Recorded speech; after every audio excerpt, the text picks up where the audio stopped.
Eu quero que você abra, por gentileza, a sua Bíblia no livro de Tiago. Tiago, capítulo 3. E nós vamos ler dos versículos 13 até o 18. Esse texto vai ser o nosso ponto de partida, ele vai ser meio que uma espécie de trilho. E vou pedir que mesmo depois da leitura, que você não feche a sua Bíblia, porque daqui a pouco eu quero mexer em Tiago novamente, que é a continuação desse texto. Tiago 3, de 13 a 18. Quem entre vocês é sábio e inteligente? Mostre as suas obras em mansidão de sabedoria, mediante a sua boa conduta. Se pelo contrário, vocês têm em seu coração inveja amargurada e sentimento de rivalidade, não se gloriem disso, nem mintam contra a verdade. Essa não é a sabedoria que desce lá do alto. Pelo contrário, é terrena, animal e demoníaca. Pois onde há inveja e rivalidade, aí há confusão e toda espécie de coisas ruins. Mas a sabedoria lá do alto é primeiramente pura, depois pacífica, gentil, amigável, cheia de misericórdia e de bons frutos, imparcial, sem fingimento. Ora, é em paz que se semeia o fruto da justiça para os que promovem a paz. Meu Deus, nós oramos que a Tua palavra seja direcionada e aplicada no íntimo de cada um de nós, por meio daquela ação personalizada do Teu Espírito Santo, o Espírito da verdade. Oramos que o Senhor nos permita ter, ó Deus, discernimento, percepção espiritual, ter os olhos do nosso entendimento iluminados. Nós confiamos naquilo que o Senhor fará pelo poder da Tua palavra e por isso Te agradecemos antecipadamente.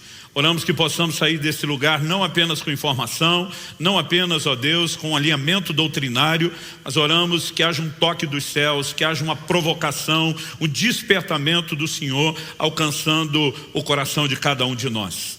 Em nome de Jesus. Amém. Bom, a ênfase de Tiago é colocada primeiramente na sabedoria. Ele começa perguntando quem é sábio e inteligente. E depois ele fala sobre mostrar por meio das obras, do comportamento, essa mansidão da sabedoria mediante a sua boa conduta. Então ele vai intercalando a ideia de sabedoria e comportamento. Ele não apenas destaca esses dois elementos, mas ele também fala de uma sabedoria que desce do alto. E a expressão do alto, evidentemente, se refere aos céus, aquilo que procede de Deus. Mas ele também fala de um outro tipo de sabedoria, que ele classifica como terrena, ou seja, não é a do alto, animal e demoníaca. E ele mostra que dependendo do tipo de sabedoria que toca ou controla a vida da pessoa, afeta definitivamente o seu comportamento. Ele fala daqueles que têm inveja amargurada, sentimento de rivalidade. Ele diz que onde existe isso, a confusão e toda espécie de coisas ruins. E ao destacar tanto sabedoria como comportamento, ele define um adjetivo em específico que eu quero dar atenção. Fala da sabedoria do alto, fala da terrena.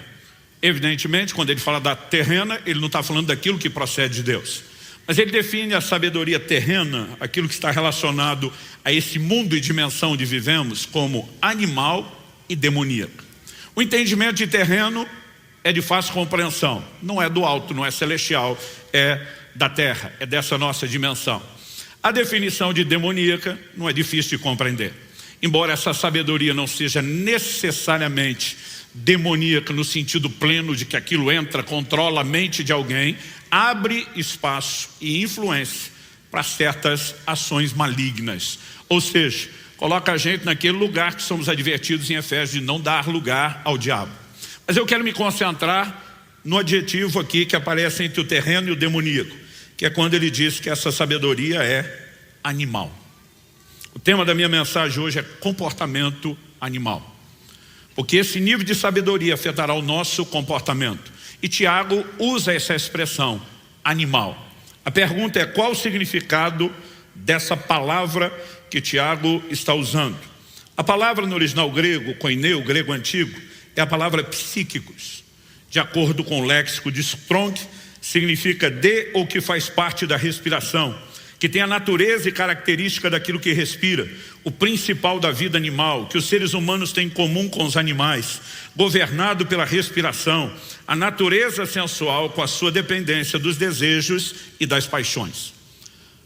As traduções, elas muitas vezes podem optar por outras palavras, porque o significado de psíquicos, aquilo que procede do psique, né? Essa palavra às vezes é traduzida alma, às vezes é traduzido vida, ela tem um significado abrangente, psique, assim como psíquicos, que é aquele que é controlado por esse tipo de vida e de fôlego, que aqui foi traduzido como animal. Aliás, na maioria das versões, no português e nas outras línguas, ela é traduzida como animal. Algumas versões traduziram como sensual. Outras versões traduziram como não espiritual, ou seja, o contraste daquilo que é espiritual. Outras optaram por um sinônimo, natural. Algumas optaram por material e você ainda vai encontrar carnal. Todas essas tentativas são de definir, né, essa expressão que fala do homem entregue à sua própria natureza. E é interessante, porque ao olharmos para a continuação do texto de Tiago, que eu pedi para você deixar aberto, a gente leu Tiago 3, de 13 a 18. No verso 18, nós temos o fim desse capítulo. Mas eu sempre gosto de lembrar que a Bíblia não foi escrita com essa divisão de capítulos e versículos. Então, quando inicia o capítulo 4, nós temos um raciocínio sendo construído em andamento. Essa divisão é posterior, né? Primeiro tivemos um em capítulos, outro em versículos, só para nos ajudar a localizar os textos. Mas às vezes isso pode nos atrapalhar, porque o crente pensa assim: hoje vou ler o capítulo 3 e o raciocínio está sendo construído, é quebrado, é fragmentado. Então, continuando, Tiago pergunta assim: de onde procedem as guerras e as brigas que há entre vocês? De onde, senão dos prazeres que estão em conflito dentro de vocês? Vocês cobiçam e nada têm, matam e sentem inveja, mas nada podem obter. Vivem a lutar e a fazer guerras, nada têm porque não pedem. Pedem e não recebem, porque pedem mal, para esbanjarem seus prazeres. Gente infiel, vocês não sabem que a amizade do mundo é inimizade contra Deus? Aquele, pois, que quiser ser amigo do mundo, se torna inimigo de Deus. Ou vocês pensam que é em vão que a Escritura diz: é com ciúme que por nós anseia o Espírito que Ele fez habitar em nós? Porque eu estou lendo a continuação, né, desses versículos. Porque depois de falar de uma sabedoria que vem do alto e de uma terrena, e falar de comportamento, Tiago começa a definir o impacto do tipo de sabedoria a qual nós nos inclinamos. E é evidente que aqui Tiago nos mostra que o comportamento animal, seja a sabedoria, que depois vai se, a forma de pensar, de entender, que depois vai se traduzir em comportamento, né? Ele diz, seja animal ou espiritual, isso vai afetar o nosso comportamento, mas especificamente o comportamento animal, ele atrapalha o relacionamento com os irmãos. A gente já vê antes em Tiago 3, rivalidade, inveja, mas agora ele começa a falar a respeito, né, no capítulo 4, de pessoas que cobiçam, que matam, que sentem inveja. Ele fala de guerras e brigas entre os irmãos. Então, evidentemente, que esse comportamento afeta o nosso relacionamento com os irmãos, afeta a vida de oração. Ele vai falar de pessoas que pedem, mas não recebem. Afeta a nossa intimidade com Deus. Ele vai falar de pessoas que, por conta dessa sabedoria e comportamento animal, estão se conectando ao mundo, em vez de desenvolver a amizade de Deus, e entram no lugar de inimizade com Deus. Então, evidentemente, o relacionamento com Deus está sendo atrapalhado, e ainda dá lugar ao diabo. Porque quando é classificado como demoníaco, na perspectiva que nós apresentamos, isso é claro. Ou seja, não é um assunto sem importância. Não é um assunto a ser ignorado. Quando olhamos para as Escrituras, eu gosto sempre de construir a perspectiva de qualquer assunto, né, tentando entender assim, o que é que Deus apresenta ao longo das Escrituras, na hora de sistematizar, pensando primeiro em termos de propósito. Quando Deus cria o homem, Gênesis capítulo 1, verso 26, diz: e Deus disse, façamos o ser humano à nossa imagem, conforme a nossa semelhança. Tenha ele domínio sobre os peixes do mar, sobre as aves dos céus, sobre os animais domésticos, sobre toda a terra e sobre todos os animais que rastejam pela terra. Ou seja, o homem foi criado à imagem de Deus e colocado acima dos animais para governá-los, não para viver como eles vivem. Quando você olha para isso, em primeiro lugar, você tem a revelação de um propósito. O Salmo 8, eu vou ler dos versos 5 a 8, fala a mesma coisa, mas diz assim, falando do ser humano. O verso anterior, que eu não vou ler, pergunta: que é o homem para que dele te lembres? O verso 5 responde: fizeste, no entanto, por um pouco menor do que Deus, de glória e de honra o coroaste. Deste-lhe domínio sobre as obras da tua mão, e sob os teus pés tudo lhe puseste: ovelhas, bois, todos, e também os animais do campo, as aves do céu, os peixes do mar, e tudo o que percorre as veredas dos mares. Ou seja, o homem foi feito a imagem e semelhança de Deus, mas evidentemente menor do que Deus. Parecido, mas não pode reproduzir todos os seus atributos, porque alguns deles são incomunicáveis. Mas apesar de estar abaixo de Deus, ele tem uma semelhança com Deus. Os animais são colocados debaixo do seu domínio, são colocados debaixo do seu governo. Então, o que Deus espera do nosso comportamento desde o início? Que a gente se comporte semelhante a Ele e não semelhante aos animais. Estou destacando isso tudo porque em dezembro de 2021, especificamente no dia 20 de dezembro, eu consigo lembrar a data porque era meu aniversário, Deus me deu um presente de aniversário especial. Qual foi o presente? Eu me lembro de um momento que eu olho no espelho, em vez de me enxergar na perspectiva da altura da visão dos olhos, eu me vejo de cima. Aquilo parecia confuso para a cabeça, porque eu estou olhando de frente para o espelho.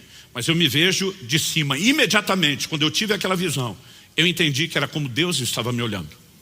Era como os céus estavam me olhando. E inexplicavelmente, é difícil dizer como você entende algo só olhando, mas eu me via como um animal. Não tinha nada de pecaminoso, de profano, de impuro, mas eu me via como um animal, na perspectiva de quem muitas vezes valoriza o instinto. E de repente um sentimento, uma convicção se apodera de mim. Se você viver apenas buscando esse nível de satisfação animal, você jamais vai entrar num nível profundo de intimidade e relacionamento com Deus. Pense em algo que me assustou, quase me levou a nocaute. Eu fiquei processando, tentando digerir aquilo, comentei só com a Kelly que algo tinha acontecido, sem entrar em detalhes. Eu fiquei literalmente perturbado com aquilo. Mas era o dia do meu aniversário, a gente tinha acabado de reunir a família, saído comer fora, jantado junto, era dia de festa, celebração. Mas toda a família estava reunida. Na época, Israel e a Priscila moravam em São Paulo, a gente tinha ido para lá, Lícia era solteira, estava conosco para juntar toda a família. Ficaríamos até o Natal, queríamos passar o Natal junto com a família do pastor Eibe, meu pastor, que é o pai da Priscila, porque nós dois tínhamos uma neta em comum, era só ela que era nascida até então. O pastor Eibe já tinha pedido para eu ficar o fim de semana na igreja e pregar, então eu falei para Kelly, a gente já passa esse fim de ano, esse tempo com a família. Então, da segunda-feira até o Natal, pensa na semana gastronômica. A gente no modo férias, e eu falo para os filhos, e digo para eles, cada dia um escolhe o que quer comer. Então, quem quer a comida japonesa escolhe no seu dia, quem quer italiano escolhe no seu dia, quem quer a comida árabe no seu dia, mas nós vamos satisfazer as vontades de todo mundo. E todos os dias nós saímos comer fora. Não bastasse a comer nada exagerado em termos de quantidade, mas evidentemente a gente estava valorizando aquele tempo de festa. A gente chega na noite da véspera de Natal e tivemos a ceia. Foi preparada tanta comida que nós não demos conta de derrubar, mas assim, quase um terço do que estava lá. Então no dia seguinte, o almoço do dia 25, a gente pega aquela sobra de comida e de novo todo mundo junto, não conseguimos consumir aquilo tudo. Mas mesmo não abusando da quantidade, a gente estava valorizando o momento do prazer. E de novo agora, 5 dias depois, eu tenho a mesma visão. Eu me vejo de cima e de novo eu me vejo como um animal. E eu sinto aquela convicção, não ouvi nenhuma voz. Se você viver apenas para satisfazer isso, você jamais vai entrar nesse lugar de percepção. A segunda pancada foi mais dura que a primeira. E os hematomas estão dentro de mim até hoje. Eu fiquei quieto, de novo, perturbado, processando. Preguei 26 e 27, lá em São Paulo. Dia 28 estamos voltando de carro. Eu, Kelly e Alice, teve um momento na viagem que elas adormeceram. Eu diminuí o volume da música, do louvor à adoração, mas continuo orando baixinho. E nesse momento o Espírito Santo fala comigo com toda clareza. Para tudo o que você planejou para janeiro. E vai estudar sobre jejum como você nunca fez. Essa foi a razão pela qual em janeiro eu não apenas me dediquei a um tempo de jejum prolongado, mas como fruto de tudo aquilo que estava estudando, escrevi o livro A Cultura do Jejum. Mas o que a maioria das pessoas não sabe, qual foi o gatilho que me levou a um lugar de dedicação ao jejum como eu nunca havia feito. Em janeiro comecei a pregar sobre jejum aqui, fiz algumas promessas a vocês que eu tenho cumprido. A primeira delas é que vocês me veriam jejuar como nunca antes. A segunda, que de forma recorrente eu voltaria a importunar vocês com ensino e clareza a respeito do assunto. Mas quando o Senhor fala comigo ali no carro, vai estudar sobre jejum como nunca antes, eu não consigo te explicar, mas eu vi uma conexão entre a visão e o chamado ao entendimento do jejum. Então, a mensagem em si, ela não é essencialmente sobre jejum, mas eu vou ter que terminar o assunto falando a respeito disso. Como o Tiago destaca sabedoria e comportamento, e a aplicação prática que ele faz de sabedoria sobre entendimento, eu quero primeiro falar um pouco sobre entendimento animal, depois vou falar um pouco sobre comportamento animal, para então, em terceiro e último lugar, a gente apresentar de forma prática o que é que a gente tem que fazer se não queremos viver nesse lugar. Então, em primeiro lugar, falando sobre a sabedoria com essa aplicação de entendimento. O ser humano é advertido, quanto ao entendimento, a não comportar-se como animal. A Escritura fala bastante sobre isso. E eu sempre digo, quando você tem recorrência, o assunto deixa de ser meramente formação e ele ganha a categoria de ênfase. Salmo 32, 8 e 9. Eu o instruirei e lhe ensinarei o caminho que você deve seguir. Sob as minhas vistas lhe darei conselho. Depois de dizer o que Deus quer fazer, os verbos instruir, ensinar e dar conselho são claros. Ele diz, não sejam como o cavalo ou a mula que não tem entendimento. São dominados com freios e cabrestos, do contrário não obedecem a você. Deus está dizendo, eu me recuso a tratar vocês como animais. Eu não espero de vocês a ausência de entendimento que um animal tem. Eu quero dar instrução, mas vocês precisam se mover num nível de entendimento diferente para compreender, absorver e traduzir isso na prática. Salmo 73, versos 21 e 22. Quando o meu coração estava cheio de amargura, várias vezes você vai perceber esses problemas de ordem emocional e conflitos de relacionamento atrapalhando e gerando essa desordem. Quando o meu coração estava cheio de amargura e o meu íntimo se comoveu, eu estava embrutecido e sem entendimento. Era como um animal diante de ti. Jó 18:3, porque somos reputados por animais e aos teus olhos passamos por curtos de inteligência. Jó 35, 10 e 11, mas ninguém diz, onde está Deus que me fez? Que inspira canções de louvor durante a noite, que nos ensina mais do que aos animais da terra e nos faz mais sábios do que as aves do céu. Ele não apenas fala da necessidade de que tenhamos um nível de entendimento acima dos animais, mas que isso é fruto do ensino de Deus. E por fim, Salmo 49, 20, para a gente não se estender muito. O homem revestido de honrarias, mas sem entendimento, é antes como os animais que perecem. No Novo Testamento, que até então só citei texto do Velho, nós temos uma declaração de Paulo. Paulo diz assim, ora, a pessoa natural, algumas traduções dizem o homem natural. A pessoa natural não aceita as coisas do Espírito de Deus porque eles são loucura e não pode entendê-las porque elas se discernem espiritualmente. Paulo está falando da incapacidade de entrar no entendimento espiritual. E ele fala da pessoa natural. Você sabe qual a palavra foi traduzida natural aqui? A mesma traduzida como animal. Em Tiago 3, o texto nós lemos. De novo, nós temos aqui a expressão psíquicos. O homem entregue, né, aos seus instintos, como daqui a pouco eu vou falar novamente. Ou seja, há sempre uma limitação de entendimento. Em Colossenses 2,18, Paulo faz a menção de uma mente carnal, ou seja, uma maneira de pensar que ela está associada à carne, ao modo humano, natural, animal. E Deus quer nos levar a um outro lugar de entendimento, que é o da sabedoria lá do alto. Quando você começa a entender que existe uma forma de pensar diferente, e que essa forma de pensar, ela afeta o comportamento, essa relação entre a sabedoria e o comportamento é claramente apresentada por Tiago. Mas você pega, por exemplo, Romanos 12, 2, o apóstolo Paulo diz, transformai-vos pela renovação da vossa mente. A transformação da conduta do comportamento depende de uma mudança de mentalidade, porque tudo começa a partir do entendimento. Quando você entende isso, talvez fica mais fácil a gente entender um chamado recorrente do Novo Testamento, a sobriedade, que é um estado de mente. Ser sóbrio é diferente de estar ébrio ou embriagado, né? É você estar na plena faculdade da sua mente. Em 1 de Pedro, capítulo 4, verso 7, a Bíblia diz: o fim de todas as coisas está próximo. Portanto, sejam criteriosos e sóbrios para poderem orar. Outras versões dizem: a bem das vossas orações. Está dizendo que a sobriedade vai impactar as orações. E nós podemos entender que a ausência dela também vai impactar negativamente as orações. Essa palavra aqui, traduzida como sóbrios, é a palavra nefo.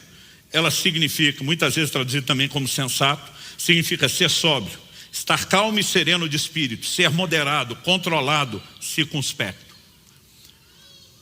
Já o Novo Testamento usa outras expressões quando fala de ser sóbrio. Por exemplo, Marcos capítulo 5, verso 15, falando daquele ex-endemoniado gadareno que Jesus libertou, a Bíblia diz: aproximando-se de Jesus, viram o endemoniado, o que antes estava dominado pela legião, assentado, vestido em perfeito juízo, e temeram. A palavra traduzida aqui, em perfeito juízo, é a palavra grega sofroneu. Significa ter mente sã, estar mentalmente saudável, exercer autocontrole, pensar sobre si mesmo de forma moderada, sóbria, frear as próprias paixões. E eu estou citando esse homem que deixa de ser o doido controlado pelos demônios, para, pelo toque de Jesus, alguém que entra no lugar de sobriedade, para mostrar que a inclinação de Deus é sempre nos levar à sobriedade, enquanto que a tentativa de Satanás é nos escravizar na forma de pensar. Agora, há outros desafios ou chamados à sobriedade. Romanos 12, 3, Paulo diz: porque pela graça que me foi dada, digo a cada um de vocês que não pense de si mesmo além do que convém. Pelo contrário, pense com moderação, segundo a medida da fé que Deus repartiu a cada um. Pense com moderação. De novo, a palavra utilizada, sofroneu, a mesma que fala do ex-endemoniado em perfeito juízo. Em Tito 2,6, nós lemos: do mesmo modo quanto aos jovens, exorte-os para que em todas as coisas sejam moderados. A palavra traduzida moderados, de novo, sofroneu, estar mentalmente saudável, ter mente sã, né? Ser sóbrio. Paulo usa essa palavra outras vezes no Novo Testamento. Segundo aos Coríntios 5,13, se enlouquecemos é para Deus, se conservamos o juízo é para vocês, né? Essa palavra poderia dizer se estamos sóbrios, mas obviamente em contraponto com enlouquecemos, ele vai ampliando o uso e a aplicação, e nós temos outros chamados à sobriedade. Todos eles são derivações da mesma palavra. Tito capítulo 1, verso 8, falando das características que aquele que almeja o ministério, que é ser bispo, presbítero deve ter, diz: hospitaleiro, amigo do bem, sóbrio, justo, piedoso e que tenha domínio de si. A palavra traduzida sóbrio, de novo, a palavra sofron, a raiz da palavra sofroneu. Tito 2,2, um conselho aos homens idosos. Quanto aos homens idosos, que sejam temperantes, respeitáveis, sensatos, sadios na fé, no amor e na constância. A palavra traduzida sensato, sofroneu. Algo que sempre é requerido para que se seja sadio na fé. O mesmo vale não só para os homens, mas para as mulheres idosas. Tito 2,5, sensatas, honestas, boas donas de casa, bondosas, sujeitas ao marido, para que a palavra de Deus não seja difamada. Palavra traduzida sensata, de novo, né, é a palavra sofron. Eu e você precisamos entender, começando por um estado de mente, de compreensão, de entendimento, o que significa de forma clara o impacto que isso tem sobre autocontrole. E 2 Timóteo, no capítulo 1, no verso 17, a Bíblia diz: porque Deus não nos deu espírito de covardia, mas de poder, de amor e moderação. Aqui nós temos a palavra sofronismos, uma derivação de sofron. Domingo passado, com muita propriedade, Israel destacou um desses 3 termos, falando da importância de moderação, de autocontrole. Autocontrole é requerido desde o início da humanidade. Em Gênesis 4:7, quando Caim está enfurecido, porque Deus não aceitou a sua oferta, mas aceitou a de Abel, e movido de inveja, está planejando matar seu irmão, Deus o adverte antes de pecar. Deus diz para ele: o pecado jaz à tua porta, e o seu desejo será contra você. Mas o Senhor diz para ele: mas a ti cumpre dominá-lo. Deus o adverte antes de cometer o pecado. Ele diz: o pecado está rondando você, vai tentar explorar o desejo, mas você é responsável por controlá-lo. O autocontrole é exigido desde o início da humanidade. Deus diz para Adão e Eva: vocês podem comer de toda a árvore do jardim, menos dessa. E quando você vê essa orientação de Paulo que citamos, significa que até hoje Deus espera de nós a mesma coisa. Mas eu e você precisamos entender que esse autocontrole, a forma como ele é aplicado, sempre uma derivação da sobriedade, começa com o estado de mente, que depois se traduz no comportamento. Dito isso, eu quero, em segundo lugar, falar do comportamento. Porque Tiago, além de enfatizar a questão da sabedoria, com aplicação prática de entendimento, também destacou bastante a questão do comportamento. Judas capítulo 1, verso 19 diz: são estes os que promovem divisões. Quase sempre você vai ver os problemas relacionais associados a essas aplicações. Seguem os seus próprios instintos e não têm o Espírito. Seguem os seus próprios instintos é uma tradução de novo de psíquicos. A mesma palavra traduzida como animal em Tiago 3.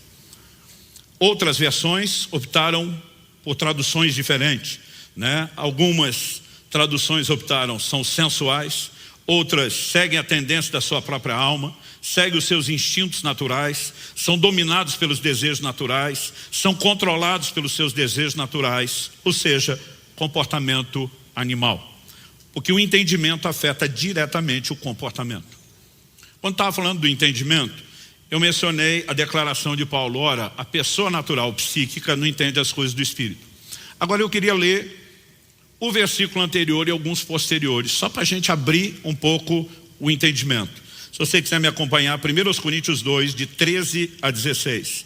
Ele diz: disso também falamos, não em palavras ensinadas pela sabedoria humana, mas ensinadas pelo Espírito, conferindo coisas espirituais com espirituais. De novo ele está falando que tem uma sabedoria que é do Espírito de Deus e tem uma que é natural.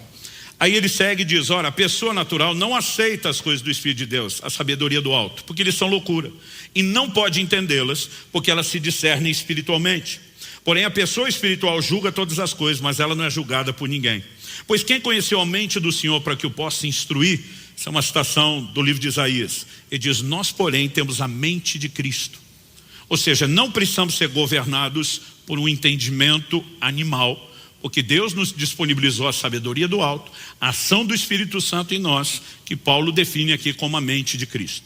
Por que eu estou lendo esses versículos todos? Paulo está trabalhando a questão do entendimento. Mas aí nós temos uma divisão, depois do verso 16 de 1 Coríntios 2, uma divisão de capítulo. Mas de novo nós temos um assunto que está sendo desenvolvido. Então se você ler a continuação, que agora é 1 Coríntios 3, de 1 a 3, é a sequência. Paulo diz assim: eu, porém, irmãos, não pude falar a vocês como a pessoas espirituais, e sim como a pessoas carnais, como a crianças em Cristo. Eu lhes dei leite para beber, não pude alimentá-los com comida sólida, porque vocês ainda não podiam suportar, nem ainda agora podem, porque vocês ainda são carnais. Porque se há ciúmes e brigas entre vocês, será que isso não mostra que são carnais e andam segundo os padrões humanos? Outras traduções dizem: andam segundo os homens, segundo essa natureza. O que o apóstolo Paulo está fazendo? A primeira leva de versículos ele trabalha a questão de entendimento, sabedoria do Espírito é natural. Na sequência, ele fala de comportamento. Ele diz: tem gente que é espiritual. Qual o significado da expressão espiritual? Espiritual não significa uma pessoa mística. Às vezes a gente pensa que espiritual, aquele camarada tem visões, revelações, experiências. Não é essa a definição. O contraponto de espiritual é com carnal. Espiritual que se move no nível do espírito, da sabedoria e do entendimento do alto. Carnal é o que tem tanto a sabedoria e o entendimento como o comportamento animal, da carne. E aí ele começa a dizer: olha, vocês estão limitados inclusive na compreensão do entendimento, porque vocês estão presos no modo carnal. E a forma dele defender isso, ele diz: se há ciúmes e briga entre vocês, será que isso não mostra, não prova que vocês são carnais e andam segundo os homens? Porque sempre o comportamento que nós manifestamos, ele é fruto do nível de entendimento e de revelação que nós carregamos. É por isso que todos nós precisamos entrar no lugar de profunda consciência bíblica, para que isso afete profundamente o nosso comportamento. Mas a mesma relação acontece em Tiago, em 1 Coríntios, em Judas. Quando a Bíblia fala dos que são sensuais, que andam segundo o próprio instinto, a Bíblia diz: não tem o Espírito. Essa expressão não tem o Espírito, para alguns não são espirituais. Porque ela pode ser traduzida dessa forma. Não ter o Espírito não significa que nunca foi tocado, que não tem uma experiência, mas não vive nesse lugar do domínio. Eu e você precisamos entender que as duas coisas, elas se contrapõem, e nós precisamos entender que ou você vai estar inclinando para um lado ou para outro. Em Gálatas, no capítulo 5, Paulo vai falar a respeito das obras da carne versus o fruto do Espírito. Ele faz uma relação de quais são as obras da carne. Ele faz uma relação com características desse fruto do Espírito. Mas antes de falar sobre isso, ele começa com a abordagem, que é o que introduz ao assunto. E é importante que a gente veja isso para perceber a relação. Então quero ler Gálatas 5, de 13 a 15.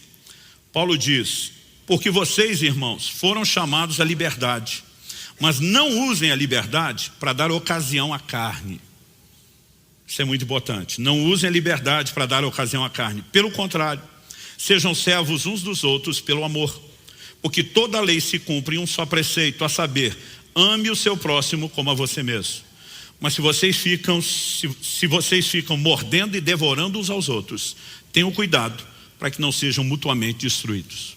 Olha o que Paulo está dizendo. Não use da liberdade para dar ocasião à carne. A maioria de nós pensa ocasião à carne com todo tipo de pecado, menos nos relacionais. Mas ele diz, vocês estão mordendo e devorando uns aos outros. Por que ele usa essa linguagem?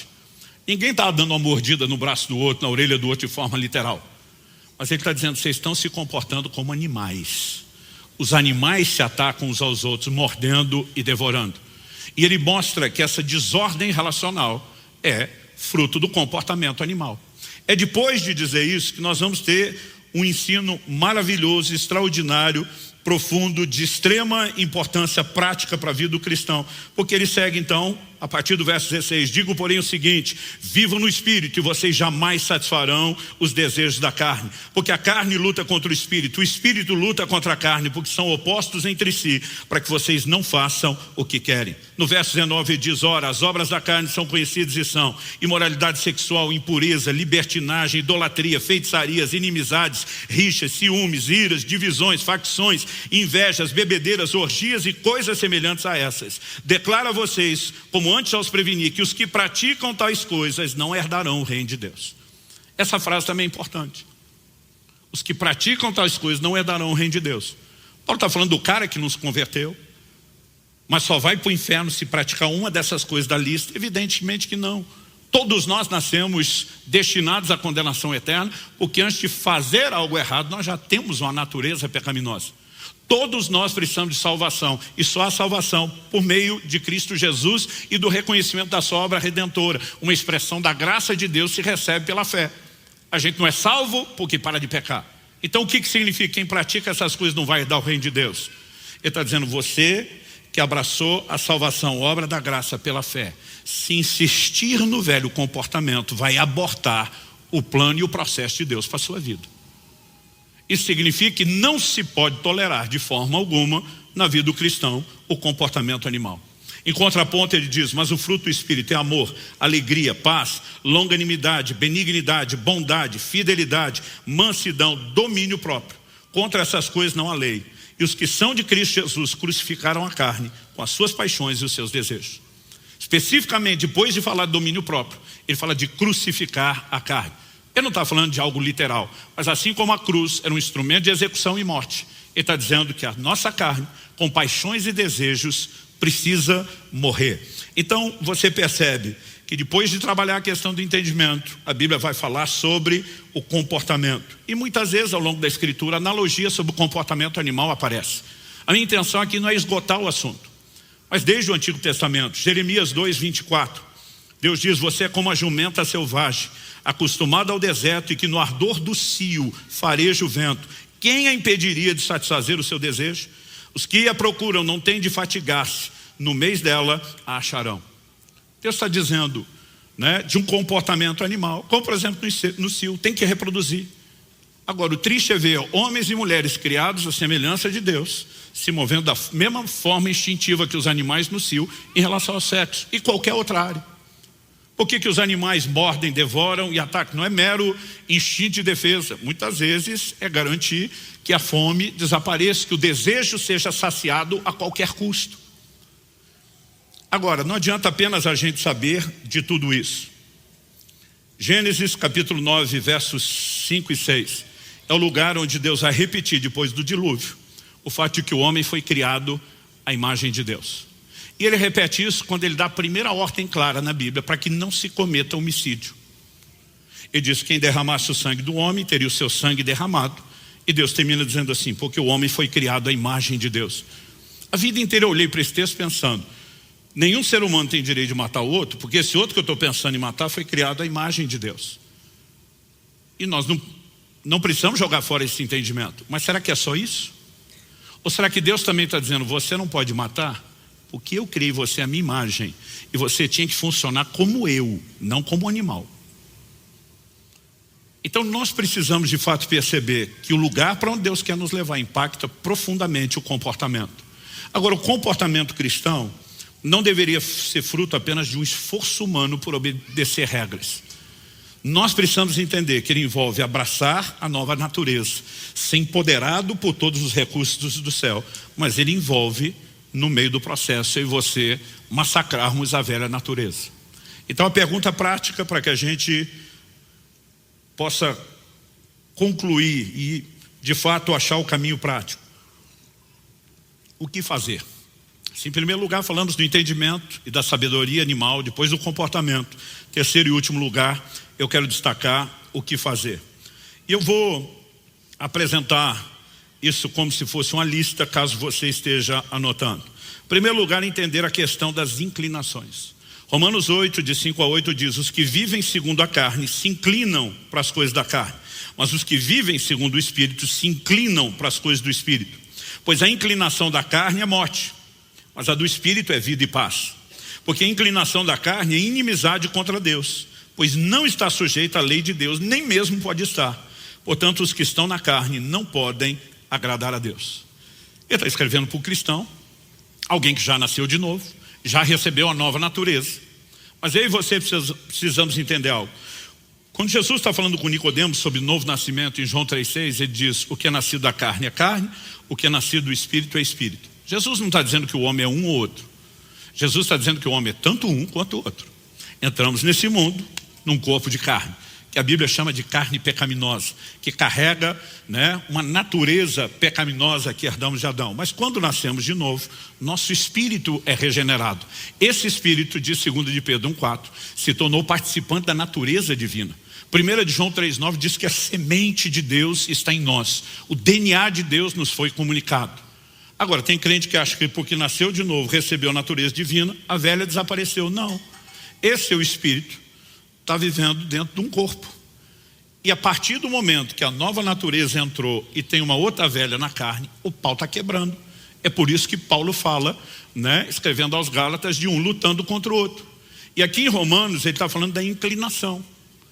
Nós podemos escolher, mesmo depois de ter uma nova natureza, consciente ou inconscientemente, podemos escolher nos inclinar à carne. E quando alimentamos o instinto animal, nós perdemos a influência espiritual.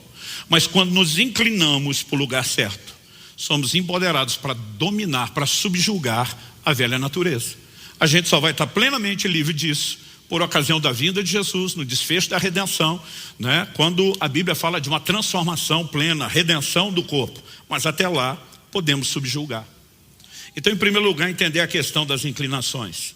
Segundo, entender que a Bíblia fala de tudo aquilo que é prometido nesse lugar, a Bíblia classifica como engodo, como engano. 2 de Pedro, capítulo 2, verso 18. Porque falando com arrogância, palavras sem conteúdo, enganam com desejos libertinos de natureza carnal aqueles que de fato estavam se afastando dos que vivem no erro. Paulo está falando de pessoas que começam a romper na vida espiritual, começam a se afastar de pessoas que têm o comportamento errado, querem viver diferente, mas caiu numa armadilha de ensino deturpado das Escrituras. E a Bíblia diz que essas pessoas os enganavam como? Com desejos libertinos de natureza carnal. Aí entra aquela linguagem. Não precisa preocupar com tanto legalismo, com tanta regra. Você precisa entender a graça de Deus e está tudo bem seguir um instinto animal e correr atrás dessas gratificações. Isso é um engano. Até porque pessoa nenhuma consegue satisfação nesse lugar quando chega lá. No meio desse processo, algo que nós entendemos ser fundamental: fugir de tudo que fragiliza o autocontrole, a sobriedade. Efésios capítulo 5, verso 18 diz: não se embriaguem com vinho, pois isso leva à devassidão, mas deixem-se encher do Espírito. Outras traduções diz no imperativo: enchei-vos do Espírito, como uma ordem. O que significa não se embriaguem com vinho que leva à devassidão? A Bíblia está dizendo que a embriaguez, quando remove o estado de sobriedade, nos faz perder faculdades, nos faz perder o controle, e pensa numa coisa que tem gerado desgraça na história da humanidade, é a questão do álcool. Outro dia alguém falou: pastor, mas a Bíblia não proíbe beber, proíbe embriagar. Eu falei: é verdade, mas ao mesmo tempo, quando ela estabelece a proibição da embriaguez, ela está dizendo que alguém perde o controle. Tem muitas pessoas que têm muita dificuldade ao longo do tempo de definir isso. Então, nós, pastores da igreja, escolhemos andar no lugar de abstinência. Então, um dia alguém falou: mas não é proibido provar. Eu falei: eu também não sou proibido de me abster, porque eu quero fugir de tudo o que pode fragilizar o autocontrole. É por isso que desde os primórdios da humanidade não tem festa que não seja regada a bebida, gente. Isso não é coisa atual. A diferença é que na atualidade nós temos um mundaréu de drogas recreativas que todas fragilizam o autocontrole. E nós precisamos entender a advertência bíblica. Agora o contraponto é: não só não fragilize o autocontrole aqui, mas se abasteça do Espírito Santo do outro lado. Quarto lugar, se você estiver anotando: número 1, entender a questão das inclinações. 2, conscientizar-se do engodo dos desejos carnais. 3, fugir de tudo que fragiliza o autocontrole. 4, praticar a mortificação da carne. Paulo fala de crucificar a carne com suas paixões e desejos, mas Romanos 12:1 diz: portanto, irmãos, pelas misericórdias de Deus, peço que ofereça o seu corpo como um sacrifício vivo, santo e agradável a Deus. Esse é o culto racional de vocês. O que significa a expressão sacrifício vivo? Ela é um paradoxo, porque se sacrificar é matar, como é que o sacrifício é vivo? Espera aí, Paulo, é para matar ou não é para matar o corpo? Literalmente não. Existe um nível de mortificação, mas não é literal, você não mata o corpo. O que eu mato, Paulo? Em Colossenses 3:5, o apóstolo diz: portanto façam morrer tudo que pertence à natureza terrena: imoralidade sexual, impureza, paixões, maus desejos e a avareza, que é a idolatria. Interessante que essa afirmação, ela vem em contraste: façam morrer a natureza terrena, com um chamado anterior feito em Colossenses 3:2, 3 versículos antes: pense nas coisas lá do alto e não nas que são aqui da terra. Sintonize com uma outra forma de pensar e mude o seu comportamento. Como? Por meio da mortificação. Daqui a pouco eu volto no assunto da mortificação. Quinto, associando a ideia de mortificação, precisamos entender a necessidade de abstinência no comportamento cristão. 1 de Pedro 2, 11 e 12. Amados, peço a vocês, como peregrinos e forasteiros que são, que se abstenham das paixões carnais, que fazem guerra contra a alma, tendo conduta exemplar no meio dos gentios, para que quando eles os acusam de malfeitores, observando as boas obras que vocês praticam, glorifiquem a Deus no dia da visitação. Abstenham-se das paixões carnais. Abstinência é uma palavra tão pouco usada no nosso meio, que um dia desse eu toquei no assunto e alguém me perguntou: o que é abstinência? Agora, a orientação é clara. A Bíblia não está dizendo que a gente não pode viver nenhuma forma de alegria ou de prazer. Jesus diz em João 15:11: para que a minha alegria esteja em vós e a vossa alegria seja completa. Quando ele faz a distinção de minha alegria e vossa alegria, está dizendo tem prazer e deleite espiritual, tem prazer e deleite natural. Quando Deus cria o homem e o coloca lá no jardim, o homem ainda antes de pecar tem plena comunhão com Deus, acesso à fonte plena de alegria, mas Deus permitiu acesso a outras fontes de prazer. Ele cria uma variedade de alimentos. Eu sempre digo que ele podia ter feito um fruto só com todos os nutrientes, mas ele, em vez disso, fez uma diversidade, nos deu paladar. Ele está dizendo: aproveita isso. Deus abençoa o homem pondo em execução o plano eterno do casamento, cria a esposa e, evidentemente, ele está dizendo: estou te dando uma fonte de deleite. A Bíblia não é contrária a nenhuma forma de deleite. Quando a Bíblia fala das paixões, ela está falando de um nível de anseio por satisfação e gratificação, e aí a conversa é outra, porque você pode parar no nível, de deleites permitidos, ou você pode avançar para um lugar dos proibidos. Agora, o que é que eu e você precisamos entender? Quando a Bíblia fala de abstinência, isso literalmente significa guardar-se, refrear. Ela está falando de autocontrole. E antes de voltar a mexer nesse assunto, em sexto lugar, só para fechar a lista de orientações práticas, desenvolver a sensibilidade espiritual. Porque a ideia não é só frear o comportamento animal, entrar nesse lugar de uma dimensão espiritual. Como eu e você podemos fazer isso? E acredito que uma das instruções mais práticas para viver uma vida cristã frutífera, marcante, profunda, poderosa, é entendermos o impacto e o poder das disciplinas espirituais. O que são as disciplinas espirituais? Vida de oração, de devoção, que inclui adoração, leitura da palavra, jejum. Qual a importância dessas coisas? Elas não têm a ver com mérito. O crente não merece mais de Deus porque orou muito. O crente não merece mais de Deus porque adorou mais. O crente não merece mais de Deus porque gastou tempo, né, com a palavra de Deus, e nem tão pouco porque jejua. Mas qual o impacto que essas práticas têm? 1 Coríntios 6,17 diz: aquele que se une ao Senhor é um só espírito com Ele. Onde eu e você separamos tempo para estar com o Senhor, o nível de união e comunhão é no nível do espírito. E quem gasta tempo nesse lugar de oração, ele começa a desenvolver uma percepção do lugar onde ele é tocado. Sensibilidade espiritual. O mesmo vale para a adoração. Em João 4,24, Jesus diz: Deus é espírito, e é necessário que os seus adoradores o adorem em espírito e em verdade. É lógico que o nosso corpo vai participar com expressões, né, que não se limitam à dança, levantando as mãos, a gente cantando, a nossa mente está envolvida, mas aquele lugar sublime onde somos tocados tem a ver com o seu espírito, porque Deus é espírito e os seus adoradores têm que adorá-lo em espírito, porque é nesse lugar que nós vamos ter a comunhão e a conexão com Ele. Podemos falar o mesmo da leitura bíblica. Jesus diz em João 6,63, o espírito é o que vivifica, a carne para nada aproveita. Então Jesus diz: as palavras que eu lhes tenho falado são espírito e são vida.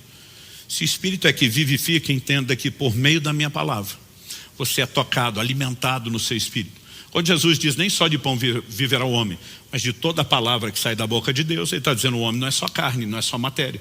Ele precisa do pão para alimentar isso aqui, sim, mas como ele é um ser espiritual, ele precisa de um alimento espiritual. Qual é o alimento espiritual? A palavra de Deus. Isso significa que o seu espírito será nutrido, fortalecido, e eu diria mais, ele entra no lugar de percepção cada vez maior. Por quê? Por meio da palavra, além do fortalecimento espiritual, nosso entendimento é afetado, consequentemente o nosso comportamento é afetado a uma reação em cadeia. Romanos 7,14 diz: porque bem sabemos que a lei é espiritual, eu porém sou carnal, vendido à escravidão do pecado. Então, se eu quero quebrar a força da carne, eu preciso da lei de Deus, a palavra de Deus, que é espiritual, que toca, que ativa e vivifica o meu próprio espírito. Agora, a maioria dos crentes quer viver uma vida espiritual profunda com pouca prática espiritual. Não tem a menor chance de você entrar no lugar de frutificação ou de um cristianismo profundo apenas gastando tempo com Deus uma vez por semana no culto. E isso uma vez por semana é relativo, porque a maioria não tem essa assiduidade toda. É a mesma coisa que o camarada diz: não, a cada 7, 15 dias eu vou para a academia e faço um treino. Eu digo: beleza, vai fazer diferença nenhuma ao longo do tempo. Nós precisamos entender que essas práticas, elas são parte de uma conduta diária, contínua, e qual o impacto que isso vai ter sobre nós. Agora, somado isso tudo, para a gente encerrar, eu quero concluir. Onde o jejum entra em tudo isso? O jejum é uma soma de um ataque frontal, diretivo, contra a natureza carnal, contra o comportamento animal, né? Uma atitude explícita de mortificação da carne, que associada às disciplinas espirituais, nos leva a um lugar de profunda percepção daquilo que Deus tem para nós no plano espiritual.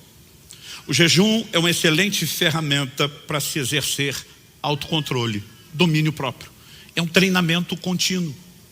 É por isso que ele não deveria ser uma coisa tão esporádica ou totalmente ausente na nossa vida, como infelizmente acontece na vida de muito crente. Jesus diz em Mateus 6,16, quando jejuardes? Ele nunca disse se jejuardes. O jejum não foi tratado como uma opção. Ele deixou claro: eu espero isso de vocês. Porque ninguém orienta como fazer alguma coisa, a menos que espera que o orientado faça aquilo que ele está orientando fazer. Por que razão Jesus nos orientaria como jejuar, a menos que ele esperasse que nós jejuássemos? Aí você vê um monte de crente, até pregadores hoje em dia, atacando o jejum. Porque muitas vezes a melhor forma de justificar a sua negligência é inventar uma doutrina para isso. Então os caras falam assim, o jejum é coisa da lei, é do Antigo Testamento. Eu olho para essa turma e falo, que Bíblia vocês leem? Em Lucas 5, de 33 a 35, as pessoas questionam Jesus. Os discípulos de João Batista e dos fariseus jejuam com frequência e fazem orações. Por que os seus não jejuam? Aliás, não só pergunto que os seus não jejuam, e diz, os seus comem e bebem. Jesus diz, enquanto o noivo estiver presente, os convidados para o casamento não vão jejuar. Mas quando o noivo for tirado, eles vão jejuar. Jesus garantiu que seus discípulos iriam jejuar. Quando? Ele diz, depois que o noivo for tirado. O que é que significa isso? Em todas as parábolas de Jesus, em todos os evangelhos, todas as vezes que ele usou a alegoria do noivo, ele estava falando de si. Então Jesus está dizendo, a partir do momento que eu for assunto aos céus, durante todos os dias da minha ausência, até o dia do meu glorioso retorno, esse é o tempo que vocês vão jejuar. Como é que o jejum não é para hoje? Agora, qual o significado de jejum? A palavra jejum, no grego do Novo Testamento, nestil, é uma palavra composta. Ne é um prefixo de negação. Estil é comer. Então, jejuar em essência significa não comer, não se alimentar. Só que com o tempo a palavra jejum virou sinônimo de qualquer tipo de abstinência. Aí está lendo uma matéria esportiva e vê o jornalista falando que determinado time está em jejum de campeonatos, de títulos. Daqui a pouco um determinado atacante está em jejum de gols. E essa ideia de abstinência geral, às vezes afeta a nossa vida cristã. Porque você vai ver muito crente dizendo, estou em jejum de rede social. E não estou falando contra. Mas as outras formas de abstinência, elas deveriam ser complementares e não substitutas do jejum de alimento. Pensa no ponto talvez mais crítico para o homem desde o início da humanidade. Onde primeiro o homem cedeu e caiu à tentação, ao pecado lá no Éden, comida. Por que Esaú vendeu o direito de primogenitura? Por causa de um prato de comida. Por que os israelitas, tirados da escravidão lá do Egito, com mão forte da parte de Deus, tiveram saudade do Egito? Números 11 diz, por causa da comida. Onde que Satanás primeiro atacou Jesus no deserto? Transforma essas pedras em pães. É lógico que o último Adão, diferente do primeiro, não ia cair. Mas pensa no assunto delicado, onde eu e você precisamos aprender a exercer autocontrole. Eu tenho falado isso para pastores e líderes em muitas ministrações por aí afora. Peguei essa frase emprestada de um outro colega. Eu falo, olha, tem pastor e líder ganhando guerra contra principado e potestade, perdendo para um brigadeiro. Eu chamei a atenção outro dia de uma pessoa na mesa, até porque eu falei, eu tenho um histórico. Eu sei de onde eu saí, eu sei como eu tenho vivido. Chamei a atenção, falei, não, mas é que eu não resisto.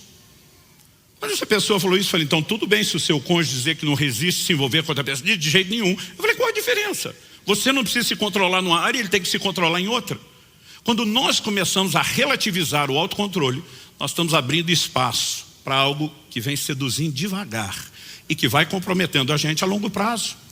O autocontrole tem que ser uma disciplina permanente. E o jejum, ele cria uma cultura de autocontrole.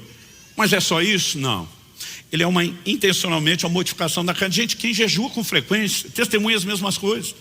O centro de gravidade da terra puxa para baixo. Eu digo que o centro de gravidade do reino de Deus puxa para cima. Pensar as coisas são do alto, pensar nas coisas são de cima. O jejum te arranca da força daquilo que atrai para a terra. Ele começa a fazer você migrar para um outro centro de gravidade. Você passa a aspirar e desejar outras coisas. Quem jejua com frequência e regularidade testemunha as mesmas coisas. As coisas materiais perdem absurda e inexplicavelmente o seu valor, a sua importância. O coração fica blindado contra ofensa. Porque esse negócio de morder e devorar uns aos outros é comportamento animal. E de repente, eu e você precisamos perceber que há um lugar nessa prática. Mas o que Deus começou a me chamar a atenção. Lá no início eu contei qual foi a visão. Não estou aqui para pregar uma visão. A gente não vive em cima de experiência de outros. Eu só contei a visão para você entender o que me levou a estudar profundamente esse assunto durante 2 anos e meio. Para então, a partir do que a Bíblia diz, olhar e dizer, faz sentido aquilo, faz. Mas foi aquela percepção, se você viver só para satisfazer essas gratificações e deleites, você nunca vai entrar na percepção desses outros deleites. Há quase 2 anos atrás, eu estava no primeiro semestre desse processo, já estava fazendo o 2º jejum prolongado, e um gigante espiritual dessa nação que eu respeito e admiro muito, ele me disse, Subirá, você é uma das pessoas que eu conheço que mais jejua. E eu queria te fazer uma pergunta. O que tem te levado com essa paixão, dedicação, recorrência, frequência a esse lugar? Respondi algo a ele que eu já falei aqui, mas não vou cansar de repetir. Falei, pastorzão, se o senhor me perguntasse isso aos 18 anos, quando eu já fazia de 3 a 7 dias de jejum na água quase todo mês, eu responderia que era fome pelo sobrenatural. Eu não queria um ministério com resultado só da força do braço. Eu queria ver o dedo de Deus. E eu não posso te negar que o jejum me deu acesso ao sobrenatural. Mas hoje eu olho para isso como efeito colateral, mera consequência. Um bom efeito colateral, mas mero efeito colateral. Ele falou, o que te move hoje? Falei, hoje o entendimento mudou. Eu falei para ele, o que me move é esse lugar.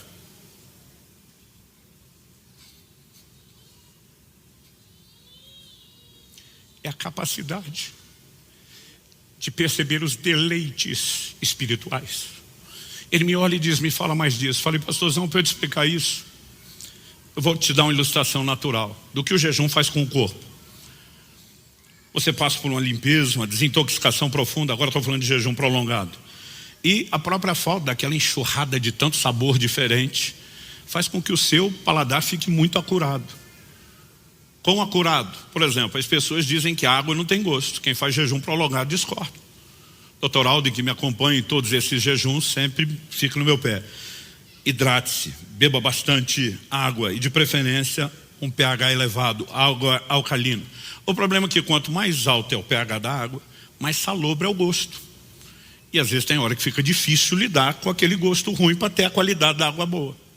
Por outro lado, quando você pega uma água de pH baixo, que não é tão bom para o corpo, porque não é alcalina, ela pode até não ter o sabor ruim, mas está faltando algo. Com a medida que quem faz jejum prolongado usa para resolver as duas coisas. Coloca limão na água. Nessa água de pH baixo, o limão vai alcalinizá-la. Na de pH alto, vai mascarar o sabor que está difícil de beber. Aí falei, estou dizendo isso porque alguns dias atrás, nesse mesmo jejum, eu estava no outro evento, os pastores saíram da conferência, foram almoçar, e mesmo não comendo eu fui junto, porque queria o tempo de mesa, queria comunhão, o relacionamento. Um deles falou, Subirá, nós estamos incomodados de você ir com a gente em jejum. Eu falei, o problema é seu, eu não vou abrir mão desse tempo de comunhão. Mas para brincar com ele, eu falei assim, mas hoje é dia de banquete. Como banquete? Eu estou confuso, está jejuando ou não está? Eu falei, não, é que hoje eu vou tomar água com gás com limão espremido. Então para quem está em jejum, é banquete, hoje é a recompensa. Aí a gente riu, chegamos lá, pediu limão. Falei para o garçom, quero uma água com gás e quero limão espremidos. Daqui a pouco ele traz um copo e vem trazer aquele copo pequenininho de pinga que eles dão quando você pede o limão espremido, que vem com meio ou no máximo um limão, e trouxe um copo maior cheio. Quando eu vi aquilo, pensei, acho que ele não me entendeu, nunca vi alguém trazer tanto limão. Pensei, ele deve ter achado que eu queria uma limonada. Então peguei e antes de reclamar, provei. Quando eu provei, dei um golinho, senti que estava doce. Falei, garçom, vem cá, eu acho que eu não me expliquei direito, você não entendeu, não sei o que houve. Mas não queria uma limonada, eu só queria o sumo do limão. Ele falou, mas isso é o sumo do limão, não é limonada. Eu falei, impossível, está doce. Ele olha para mim com a cara impressionada, diz, impossível. Digo eu, que vi o cara da cozinha espremer um monte de limão, só tem limão aí. Eu pensei, eu estou doido, eu pego e provo aquilo a segunda vez. Eu falei, está doce. Ele diz, não pode, o pastor na minha frente, curioso, me rouba o copo, deixa eu provar. E quando ele prova, faz uma cara de azedo. Diz, pelo amor de Deus, Subirá, não tem nada de doce nisso. Eu pensei, eu estou doido, eu pego de novo. E prova a terceira vez. Eu falo, está doce. Ele pega para provar a segunda, achando que o doido é ele, fala, está azedo. Todo mundo na mesa entrou no tiratema e eu quase fiquei sem limão, porque todo mundo quis provar. Mas todo mundo fez cara de azedo. E eles estão dizendo, você está doido, Luciano? E aí, só essa hora que eu lembrei, falei, é o jejum. Eu conseguia perceber a frutose, o açúcar natural do limão, que ninguém conseguia perceber, porque o paladar estava muito apurado. Aonde eu quero chegar com isso?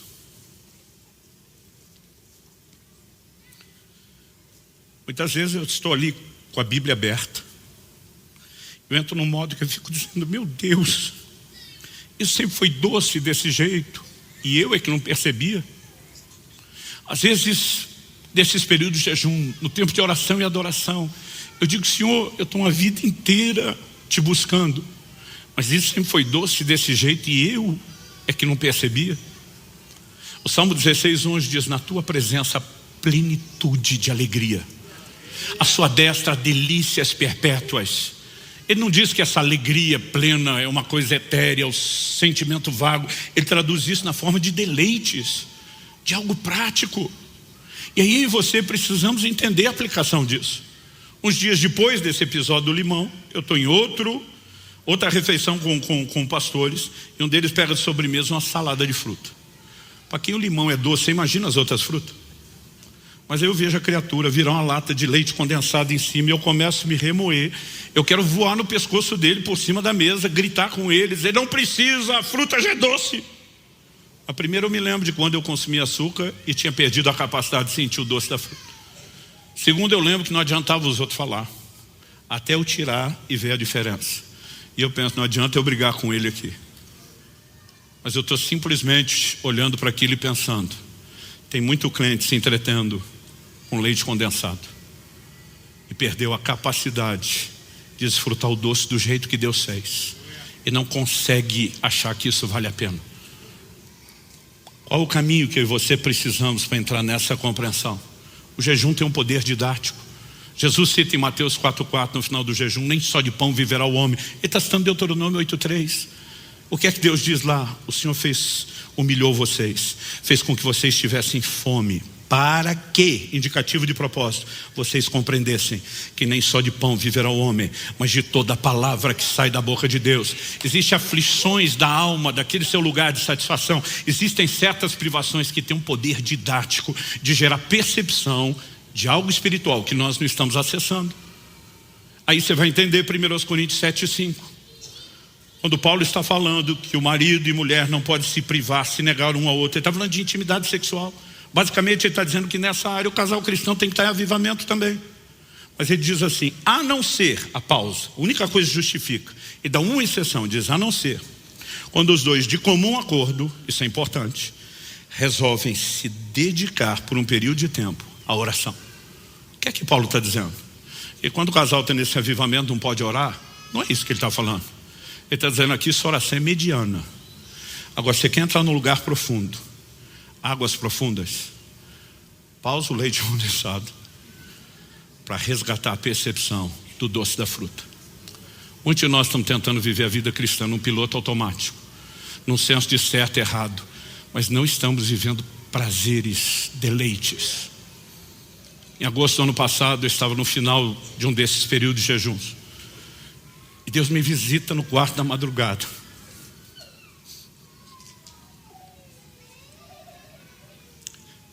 De uma maneira que eu nunca tinha experimentado na minha vida. Eu nunca senti tanto deleite, eu nunca senti tanto prazer, eu nunca senti tanta alegria na minha vida. Por que eu estou dizendo isso? Nessa mesma época, estava com 50 anos de idade, quero falar para mim, como é que está aí, depois de ter virado 50? Falei para ela, estou em crise. Ela falou, crise da meia idade? Falei, de jeito nenhum. Falei, estou feliz com tudo que eu vivi, com tudo que Deus tem nos dado em todas as áreas, sou profundamente grato a Deus. Ela falou, qual é a crise? Falei, amor, a gente passou anos da nossa vida querendo um monte de coisa que a gente não podia. Ela falou, é verdade. Falei, agora que a gente pode aquelas coisas que queria, eu não quero mais. Ela falou, mas isso é algum sinal de maturidade, deve ser bom. Eu falei, eu não vou discutir se é bom. A única coisa que me dói, eu falei para ela, porque nós perdemos tanto tempo querendo essas coisas, dando a elas mais importância do que elas deveriam ter. É quando você começa a entrar num lugar de saciedade em Deus, que o resto não importa. Aí você olha para apóstolos que eram presos, torturados, ameaçados, difamados por causa do evangelho, estavam cheios de alegria. E hoje os crentes não têm um terço do problema que eles tinham e estão o tempo todo deprimidos, porque eles estavam conectados a uma fonte que nós não estamos conectando como deveríamos. Quem está entendendo? Vamos ficar em pé para parecer que está acabando.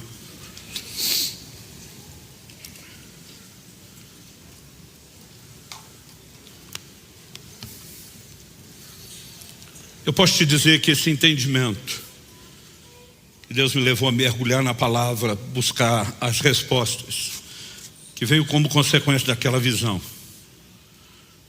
ele tem afetado e mudado profundamente a minha vida. Honestamente falando, de um impacto prático. eu colocaria sem sombra de dúvida que a compreensão e a aplicação prática desse princípio está no top 5 de todas as coisas que mais afetaram a minha vida. E o meu desejo, a minha oração, eu sei que nós temos crentes em todos os níveis de maturidade aqui. Tem gente que acabou de converter. E não significa que você já não possa ser ensinado sobre essas coisas. Tem outros que já têm mais tempo de caminhada e uma capacidade de digerir algo melhor. Eu lembro de coisas que eu ouvia no início da caminhada que eram indigestas. E que depois eu entendi a sua importância. Mas mesmo correndo esse risco de toda vez que a gente mexe em algo mais profundo, você tem pessoas que estão em dietas diferentes, a que está no leite como criança, que já está no alimento sólido. Eu acredito que em qualquer nível de maturidade nós estamos, a fome por Deus precisa ser provocada. A paixão pelo Senhor. Nós não queremos ser um povo que adota um comportamento religioso. Nós queremos ser um povo que comunga com Deus em níveis profundos. E não existe nada tão necessário como quebrar o comportamento animal. Eu não estou falando de viver naquele modo de obras da carne pecaminoso. Deus me mostrou isso. Todas as minhas gratificações e realizações estavam só dentro do limite do permitido, do lícito. Mas de alguma forma a supervalorização dessas coisas está nos impedindo de entender o que é que nos aguarda do lado de cá. Quando Jesus disse: entra no teu quarto, fecha a tua porta, fala com teu pai em secreto e diz: ele te recompensará.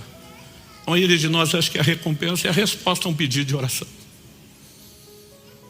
Sabe que essa é a recompensa do secreto? Deus está dizendo: fecha a tua porta só. Está dizendo: desliga dos outros, esquece do resto. Ele está dizendo: vem se perder na minha presença. A recompensa é Ele. Não é o que Ele fará diante do que nós estamos pedindo. Isso tem uma importância bem menor. A recompensa é Ele.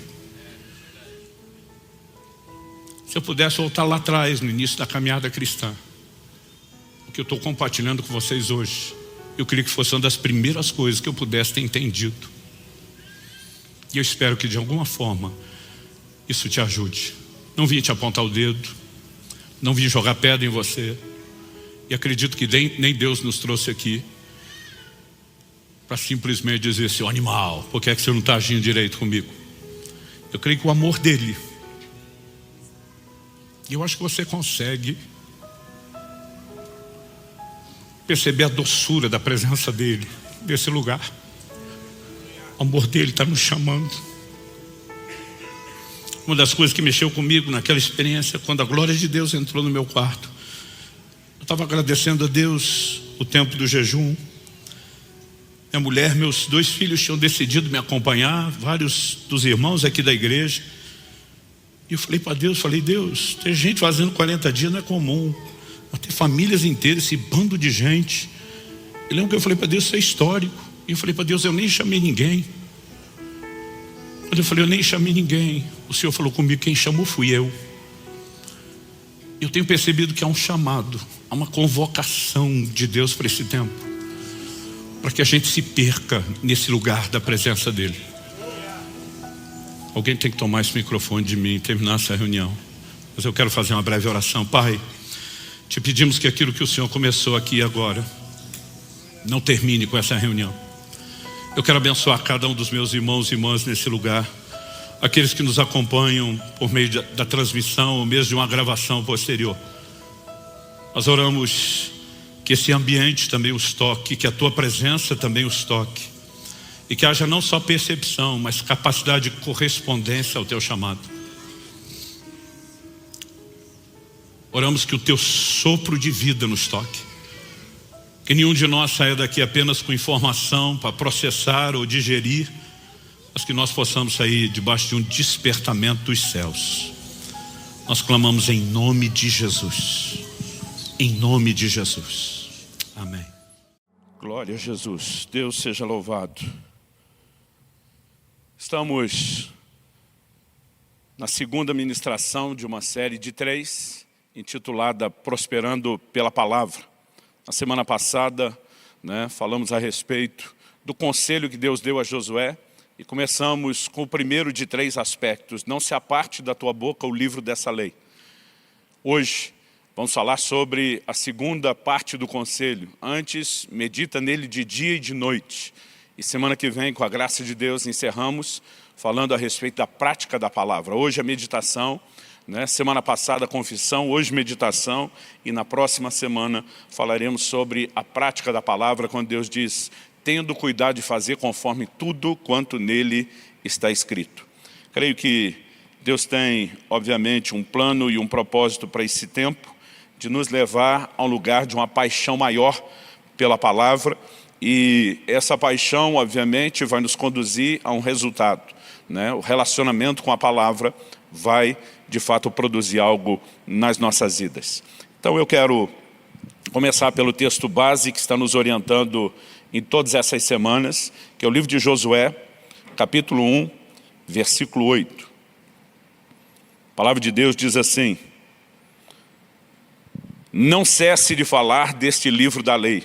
Pelo contrário, medite nele dia e noite, para que você tenha o cuidado de fazer segundo tudo quanto nele está escrito.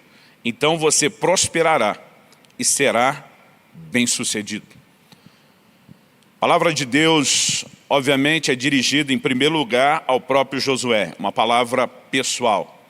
No entanto, ela revela princípios que o próprio Deus instituiu e estabeleceu, e que se Josué se utilizasse deles, fizesse bom uso deles, então ele iria prosperar e ele seria bem-sucedido.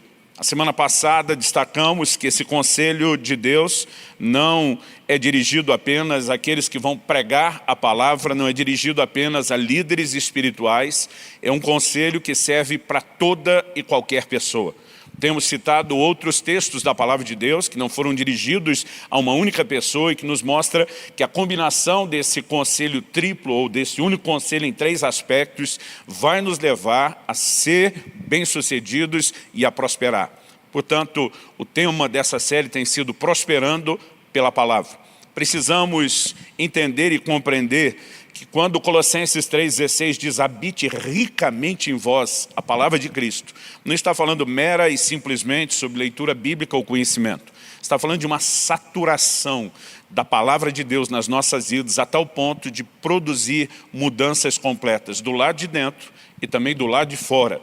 Do lado de dentro, nos nossos valores, na nossa condição; do lado de fora, nas circunstâncias e na forma como nós viveremos. Então dividimos essa orientação nos 3 aspectos. A confissão: não cesses de falar desse livro da lei, o que já compartilhamos na semana anterior. A meditação: medita nele de dia e de noite, que vamos compartilhar hoje. E a prática da palavra, tendo cuidado de fazer segundo tudo que nele está escrito, que concluiremos na próxima semana. O Salmo 1 faz uma relação entre a meditação na palavra e ser bem-sucedido. E aqui, como dissemos, não é um conselho dirigido a uma única pessoa como Josué. O texto sagrado diz assim: bem-aventurado, vou ler do verso 1 ao 3 do Salmo 1. Bem-aventurado é aquele que não anda no conselho dos ímpios, não se detém no caminho dos pecadores, nem se assenta na roda dos escarnecedores. Pelo contrário, o seu prazer está na lei do Senhor, e na sua lei medita de dia e de noite. Eu quero dar destaque a essa frase: o seu prazer está na lei do Senhor, e na sua lei medita de dia e de noite. Ele é como a árvore plantada junto a uma corrente de águas, que no devido tempo dá o seu fruto, cuja folhagem não murcha, e tudo o que ele faz será bem-sucedido. Note que o texto começa dizendo: bem-aventurado é aquele. Esse aquele é um termo genérico que se aplica a toda e qualquer pessoa. Aquele que medita de dia e de noite. O texto diz: em tudo o que ele faz será bem-sucedido. Portanto, é possível prosperarmos pela palavra, não apenas por manter a confissão correta na nossa boca, mas pelo princípio da meditação.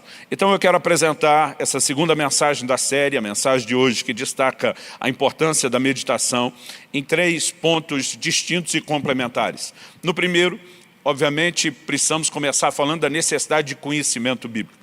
Embora a meditação seja algo maior do que mero e simplesmente conhecer, ela requer como base e fundamento o conhecimento. E segundo, eu quero te apresentar a palavra de Deus como uma sinalização importante e necessária para o caminho, para a jornada cristã. Em terceiro lugar, eu quero falar a respeito do poder transformador de Deus, agindo em nós por meio da sua palavra. Então vamos lá. Em primeiro lugar, meditação requer conhecimento. Já citei o texto de Colossenses 3,16 e faço questão de insistir nisso, de bater nessa tecla. A Bíblia diz assim, que a palavra de Cristo habite ricamente em vocês. Instruam-se e aconselhem-se mutuamente em toda a sabedoria. Então a palavra de Deus fala de eu e você estamos tão cheios, dela tão presente em nós, que ela começa a transbordar de nós para instruir outros na mesma sabedoria que ela já nos proporcionou. Em Deuteronômio, no capítulo 17, nos versículos 18 e 19, o Senhor se dirigindo a Israel no tempo da antiga aliança, logo depois deles terem saído do Egito, diz, também, quando se assentar no trono do seu reino, Deus está falando de um rei futuro, ainda não existia rei sobre Israel. Mas Deus diz, quando houver, eu já estou deixando regras. Ele diz, quando se assentar no trono do seu reino, mandará escrever num livro uma cópia dessa lei, feita a partir do livro que está com os sacerdotes levitas. O rei terá esse livro consigo e nele lerá todos os dias da sua vida, para que aprenda a temer o Senhor seu Deus, a fim de guardar todas as palavras dessa lei e esses estatutos para os cumprir. Deus estava dizendo que para que o rei pudesse guardar a palavra, exercer um relacionamento com ela, caminhar sobre ela, ele primeiro teria que praticar a leitura. Naqueles dias, não era todo mundo que podia ter uma cópia do livro da lei, o livro sagrado, as Escrituras. Então, Deus restringe isso não só aos sacerdotes que já tinham acesso, mas Deus diz que esse governante precisa de uma cópia para si. Isso era artigo de luxo numa época onde isso era feito de forma manual. No entanto, hoje, cada um de nós pode ter uma cópia do livro da lei. E assim como Deus queria que o homem que fosse reger a nação tivesse conhecimento bíblico para fazer as suas escolhas e andar e caminhar sobre ela, Deus também quer que eu e você mesmo, não regendo a nação, no mínimo possamos governar as nossas vidas a partir da palavra. No entanto, o que se pressupõe por lógica é que seja para praticar, seja para meditar, confessar a palavra de Deus, nós precisamos de conhecimento. Então, todo crente precisa entender a importância de ter um relacionamento com a palavra de Deus, começando pela leitura, começando pelo conhecimento, se expondo também ao ensino da palavra, momentos como esse de instrução e orientação bíblica, porque é somente em cima desse fundamento que algo poderá ser construído quando destacamos o elemento da meditação. Vale a pena dizer que o conhecimento não é mera informação, ele tem um poder extraordinário nas nossas vidas. No Velho Testamento, em Oséias, no capítulo 4 e no versículo 6, o Senhor diz, o meu povo perece. Outra versão diz, meu povo é destruído porque lhe falta o conhecimento. Deus não estava falando mero e simplesmente de um conhecimento de álgebra, de questões técnicas, embora todas elas nos ajudem, toda a área de crescimento pode produzir, crescimento no conhecimento pode produzir resultado nas nossas vidas, mas Deus falava sobre o conhecimento dele, o conhecimento da sua palavra, o conhecimento dos seus princípios, porque a ausência deles na nossa vida certamente vai conduzir à ruína. Jesus sustenta uma afirmação semelhante. No Novo Testamento encontramos no Evangelho de João, no capítulo 8, no versículo 32, a declaração de Jesus, conhecereis a verdade, e a verdade vos libertará.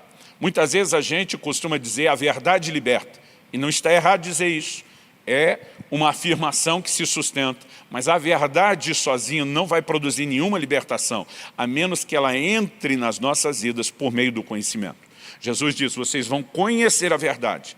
Então a verdade que entrou pelo conhecimento vos libertará. Uma verdade ignorada, uma verdade desconhecida não pode fazer nada por você, por mim, por ninguém. Então pressupõe-se que para que a palavra de Deus cumpra o seu papel, nós precisamos de conhecimento. Essa é a razão pela qual temos não apenas um conselho, mais do que uma orientação, temos uma ordenança bíblica, habite ricamente em vós a palavra de Cristo. Todo aquele que se tornou discípulo de Cristo, todo aquele que que resolveu andar com Deus precisa entender a importância de um relacionamento com as Sagradas Escrituras. A forma como Nosso Senhor transbordava conhecimento, destilava a palavra, e Ele é o nosso referencial, mostra aquilo que se espera de nós, o que eu e você precisamos fazer. No entanto, a razão pela qual muitas pessoas não buscam o conhecimento bíblico é porque não conseguem entender o valor que a palavra de Deus tem. Na semana passada, iniciamos essa série dizendo que Deus exaltou acima de todas as coisas o seu nome e a sua palavra. Quando começamos a entender a importância que a palavra de Deus tem, não só no aspecto prático de mudar as nossas vidas, mas a maneira como Deus a trata.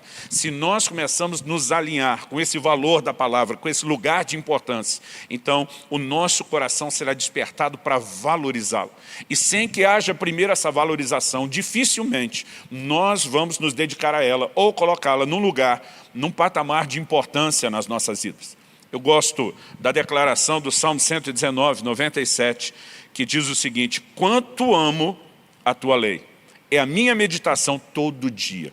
Portanto, se vamos falar da meditação presente o tempo todo, dia e noite, todos os dias, nós precisamos entender que isso começa pela valorização da palavra de Deus. O salmista diz primeiro, quanto amo a tua lei. Ama por quê? Porque entende o valor, a importância que ela tem. E esse amor cultivado, esse relacionamento com a palavra nos leva não só à leitura, mas nos leva à reflexão, à meditação. Portanto, a única forma de praticarmos esse princípio da meditação é se tivermos o conhecimento prévio. A única forma de valorizar-se e buscar o conhecimento é se entendemos a importância que a palavra de Deus tem e nos dedicarmos de forma correta a isso. O Salmo 1, que já lemos, do verso 1 ao 3, ele diz assim, o seu prazer está na lei do Senhor. Eu vou destacar esse elemento do verso 2 aqui, o seu prazer está na lei do Senhor. Quando a pessoa entende a importância da palavra, passa a amá-la e valorizá-la, qual o resultado? A Bíblia diz, e na sua lei medita de dia e de noite. Portanto, para que a gente possa cumprir o conselho que Deus deu a Josué, nós precisamos nos encher da palavra, conhecimento. E para que isso aconteça, precisamos valorizar, amar, ter prazer na lei do Senhor. E quanto mais compreendemos esse lugar de importância que ela tem aos olhos de Deus e deveria ter ao nosso, mais fortemente isso pode ser cultivado. Alguém diz com muita propriedade que leitura bíblica e oração são aquele tipo de práticas, de disciplinas espirituais que quanto mais você faz, mais você quer fazer. No entanto, quanto menos você as pratica, menos quer fazer. Então, muitas vezes, a minha orientação às pessoas é quando você entende que algo é importante, você precisa se dedicar a isso. Você não precisa sentir vontade de fazer aquilo, você precisa apenas fazer. E quanto mais faz, mais prazer você vai descobrir depois de uma decisão de fazer. Então, meu conselho prático dentro desse ponto, onde estamos trabalhando a ideia de que a meditação requer conhecimento, é que você decida se encher da palavra de Deus. É que você leia sempre e muito a Bíblia. Isso com certeza vai produzir um grande impacto na sua vida, na sua caminhada e na sua própria relação com Deus, no seu relacionamento com Deus. O segundo ponto que eu quero destacar é o lugar de orientação que a palavra de Deus tem sobre as nossas escolhas. Destacamos ao introduzir a mensagem que a palavra de Deus ela fornece sinalização para o caminho. Agora, a sinalização nos ajuda nas nossas escolhas. A responsabilidade de escolher ainda é nossa. Então precisamos entender a palavra de Deus nessa perspectiva. Por que nos dedicamos à leitura? Nos dedicamos à leitura para que a gente possa depois caminhar para a meditação. Então, quando falamos da meditação na palavra, embora no primeiro aspecto eu destaquei aqui que precisamos começar pela leitura, eu quero deixar claro que a meditação na palavra não é mera e simplesmente a leitura, é mais do que isso. O apóstolo Paulo deu 2 conselhos a seu discípulo Timóteo. Na primeira epístola de Paulo a Timóteo, no capítulo 4, eu quero ler no versículo 13 o primeiro conselho e no versículo 15 o segundo. No primeiro o apóstolo diz assim, até a minha chegada, aplica-te à leitura, à exortação e ao ensino. A palavra empregada no original grego aqui, traduzida para leitura, ela subentende uma leitura pública das Escrituras. Repito, naquela época não era todo mundo que tinha uma cópia do livro da lei, que podia ter a sua Bíblia em casa, andando consigo, carregando, né, num aplicativo dentro do celular, como todo mundo tem disponível.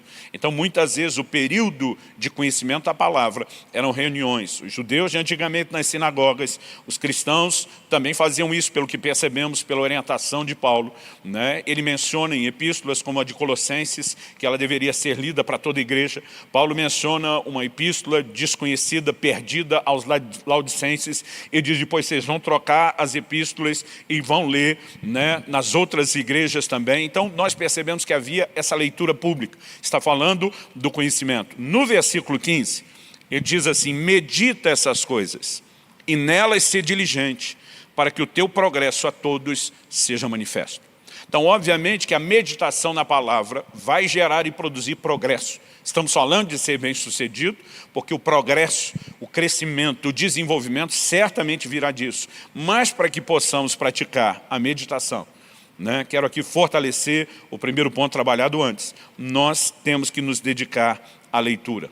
Agora, a reflexão, a meditação, né? Eu gosto do exemplo que as pessoas sugerem, que meditar é algo semelhante ao que a vaca faz depois de ter comido, né, o capim, o pasto. Ela simplesmente puxa tudo aquilo que comeu e começa a ruminar, a mastigar, a processar melhor aquilo que já foi ingerido. Eu gosto desse exemplo. E algumas pessoas sugerem que até a palavra usada no Velho Testamento para meditação, ela teria esse sentido.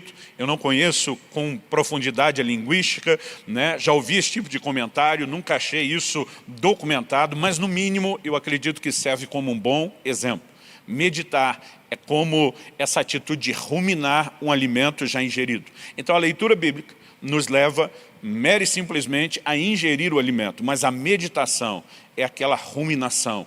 E há um texto na palavra de Deus que me chama a atenção desde quando eu era garoto. No Salmo 62, 11, a Bíblia diz assim: uma vez falou Deus, duas vezes ouvi isso, que o poder pertence a Deus.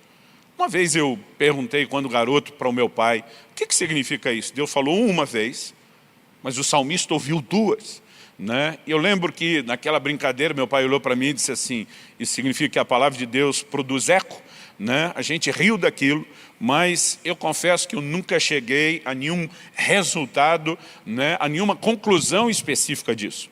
Mas ao longo do tempo eu comecei a perceber que, diferente da leitura, diferente apenas de ouvir a palavra de Deus, a meditação, a capacidade de refletir, de mastigar aquilo, nos leva a um lugar de ouvir mais vezes a mesma coisa que foi dita. Essa questão de ouvir mais vezes é ouvir e ouvir de novo, é repassar aquilo que foi dito. Até porque dificilmente, né, alguém vai absorver um valor, adotar uma prática, tendo ouvido uma instrução uma única vez. Eu criei 2 filhos. Você não consegue colocar neles valores dando uma única instrução uma única vez na vida. Né? Há uma didática simples, seja na criação de filhos, em qualquer nível de treinamento, uma didática que envolve a necessidade de repetição, de você bater nas mesmas teclas. E a meditação, ela nos leva a esse lugar, onde aquilo que Deus disse uma vez, vai sendo ouvida várias vezes pela gente, não apenas para que se fixe no nosso coração. A orientação de Deus, é lógico que Ele espera que isso fixe na nossa mente e no coração. No livro de Deuteronômio, o Senhor orientou os pais a falar da palavra de Deus dentro de casa ou fora andando pelo caminho, quando fossem se deitar, quando se levantasse. E a ordem de Deus aos pais em Deuteronômio 6, 6 e 7 é: você vai inculcar a palavra no coração e na mente dos seus filhos. Então a repetição contínua nos ajuda não só a absorver, a compreender melhor, mas a adotar uma mudança de vida, de conduta. Então, voltando nessa ideia de que a palavra de Deus, ela orienta as nossas escolhas, nós precisamos entender o peso que a meditação e não só a leitura tem, para que possamos fazer as escolhas corretas. Um texto também que decorei desde garoto, é o Salmo 119 e 105, que diz: lâmpada para os meus pés é a tua palavra e luz para os meus caminhos. Hoje em dia, a gente não consegue entender o peso que iluminar o caminho tinha para os antigos. A maioria de nós, né, se sai à noite, seja no quintal de casa, nas ruas, nós convivemos com ambientes iluminados. Para eles, quando a noite chegava, ninguém mais se locomovia, né? Não havia, né, salvo uma lua cheia, um caminho talvez muito claramente sinalizado, bem traçado, pudesse ser caminhado, mas normalmente não se caminhava de noite. Jesus fala que quem anda de noite tropeça.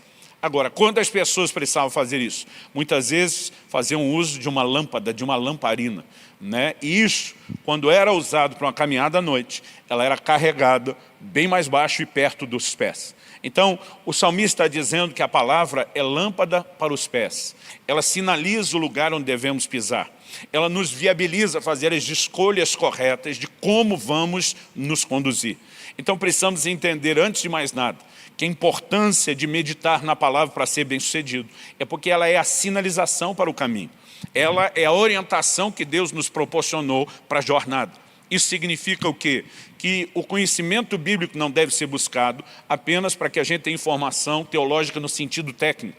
Ele deve não apenas fortalecer a nossa crença, a nossa convicção, mas também as nossas escolhas. Cada um de nós, discípulo de Jesus, deveria viver pela sua palavra.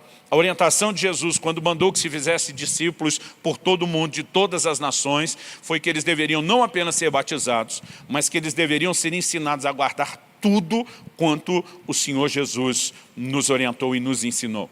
Em João 14, 21, ele diz: aquele que tem os meus mandamentos e os guarda, esse é o que me ama. Ele está dizendo, se alguém me ama, quer relacionamento comigo, precisa andar na minha palavra. Então as instruções de Deus são mais do que bons conselhos, são decretos divinos nos quais eu e você precisamos nos mover.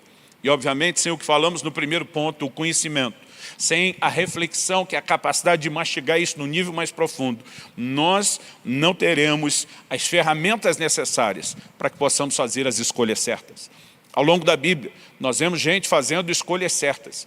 E muitas vezes não vemos de maneira tão clara e explícita que eles estavam decidindo andar na palavra que eles conheciam muito bem. Mas podemos deduzir isso. Quando, por exemplo, Sadraque, Mesaque e Abdinego, os amigos de Daniel na Babilônia, se recusam a curvar-se diante da estátua que o rei de Babilônia levanta, certamente eles estavam sendo guiados pelo entendimento da palavra. Um dos mandamentos que haviam recebido da parte do Senhor é: só o Senhor teu Deus adorarás, só a Ele prestará culto, não farás para ti imagem de esculturas, não te curvarás diante dela, não as servirás. Então naquele momento eles entendem que se há um decreto, o decreto é inquestionável, o decreto divino é irrevogável e nós precisamos escolher andar na palavra de Deus. Talvez pela ameaça do rei, se vocês não me obedecerem, ou traduzindo, se vocês não desobedecerem a Deus, eu vou matá-los, vocês vão se dar mal. Naquele momento eles pensam, se há uma garantia de prosperar, não é obedecer o decreto do rei, é obedecer o decreto de Deus. E eles escolhem obedecer a palavra. E porque escolheram, Deus interviu. E aquela prosperidade deles ao entrar e sair da fornalha, não apenas preservando sua vida, mas o final do texto, do relato, termina dizendo que Deus os fez prosperar na província de Babilônia. Aquele evento, né, de obediência os leva a um segundo evento, a um outro advento, que é a mão de Deus os guiando a prosperar. Mas puderam tomar essa decisão. Por quê? Porque havia um conhecimento e porque eles decidiram andar naquilo que conheciam. Então precisamos entender que a informação, ela vem da leitura, né, do ensino bíblico, e essa é a base. Mas a meditação, pode-se dizer, ela vai construir em cima da informação. Eu gosto de dizer que a informação gera conhecimento.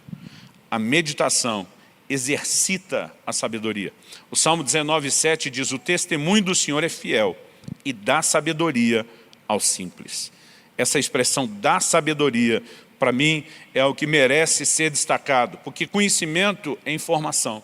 Sabedoria é o que nós fazemos com a informação, né, que temos. Então, por exemplo, conhecimento, alguém deu esse exemplo, eu gosto muito.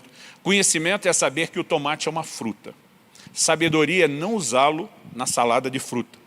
Porque aquilo que você faz com o conhecimento que tem, as escolhas corretas de como você usa e gerencia a informação, está mais no terreno da sabedoria.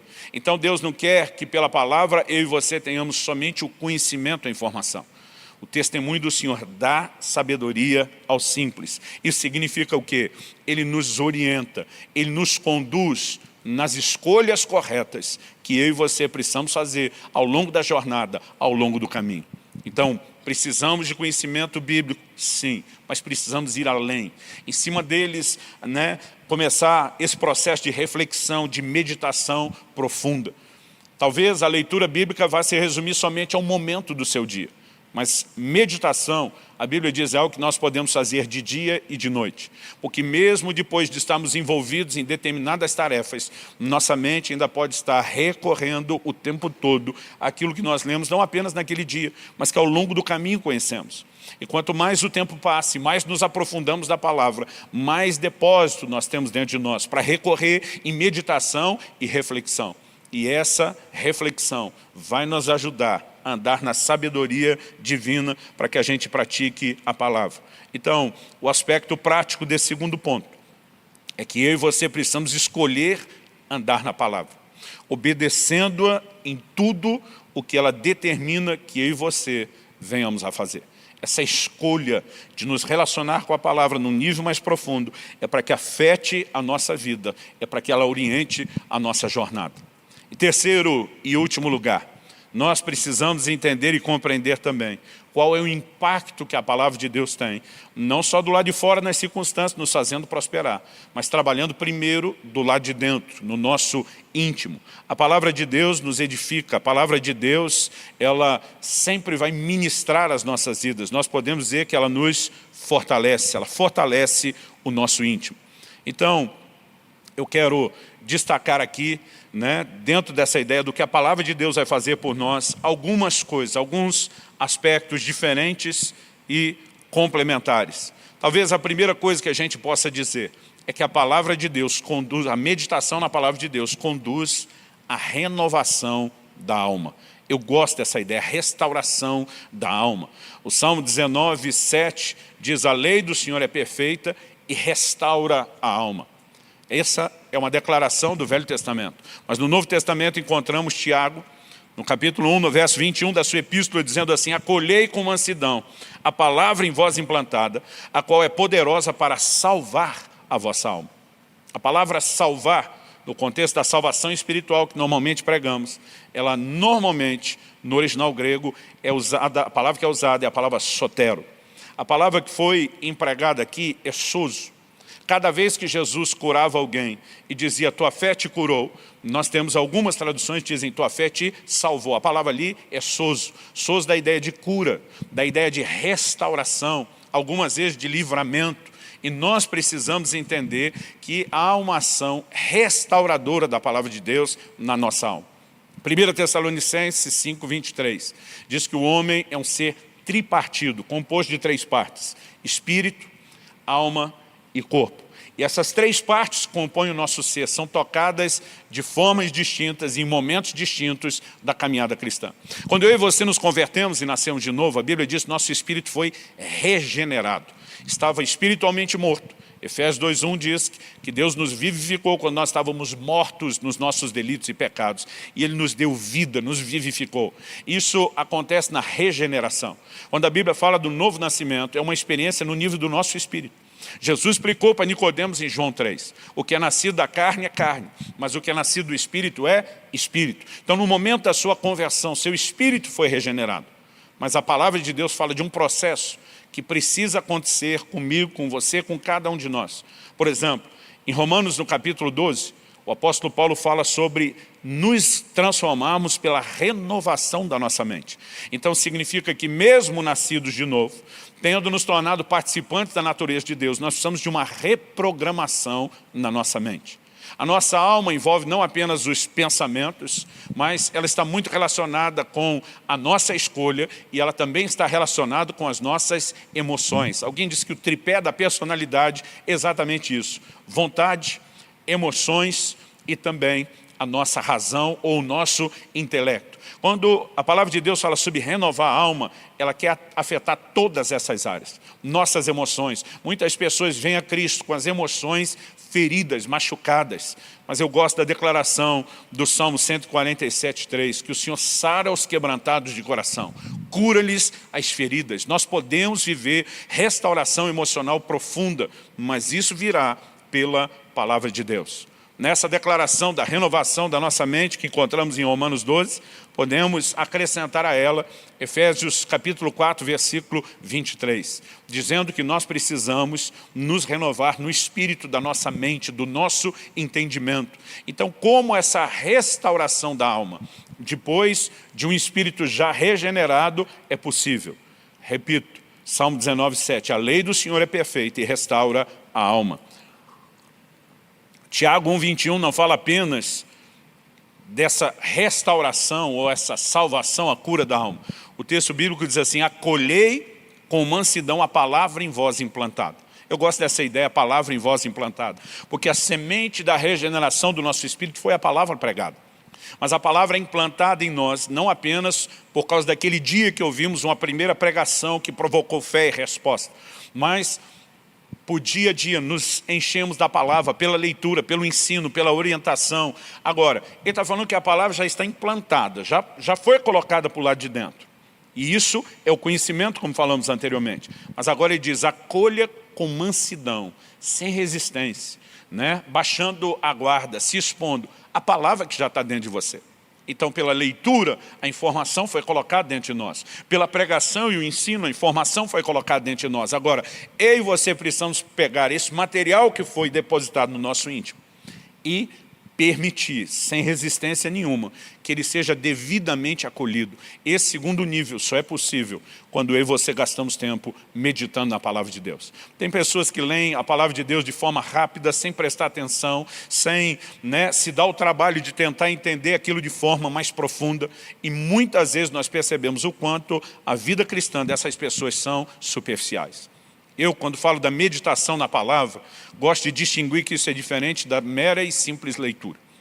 Muitas vezes eu estou lendo a Bíblia, eu gosto de ler, fazer o que eu chamo de leitura corrida, colocando informação para dentro. Leio livros inteiros, leio a Bíblia de capa a capa em determinados períodos. Isso é uma parte importante, porque precisamos conhecer o que está lá.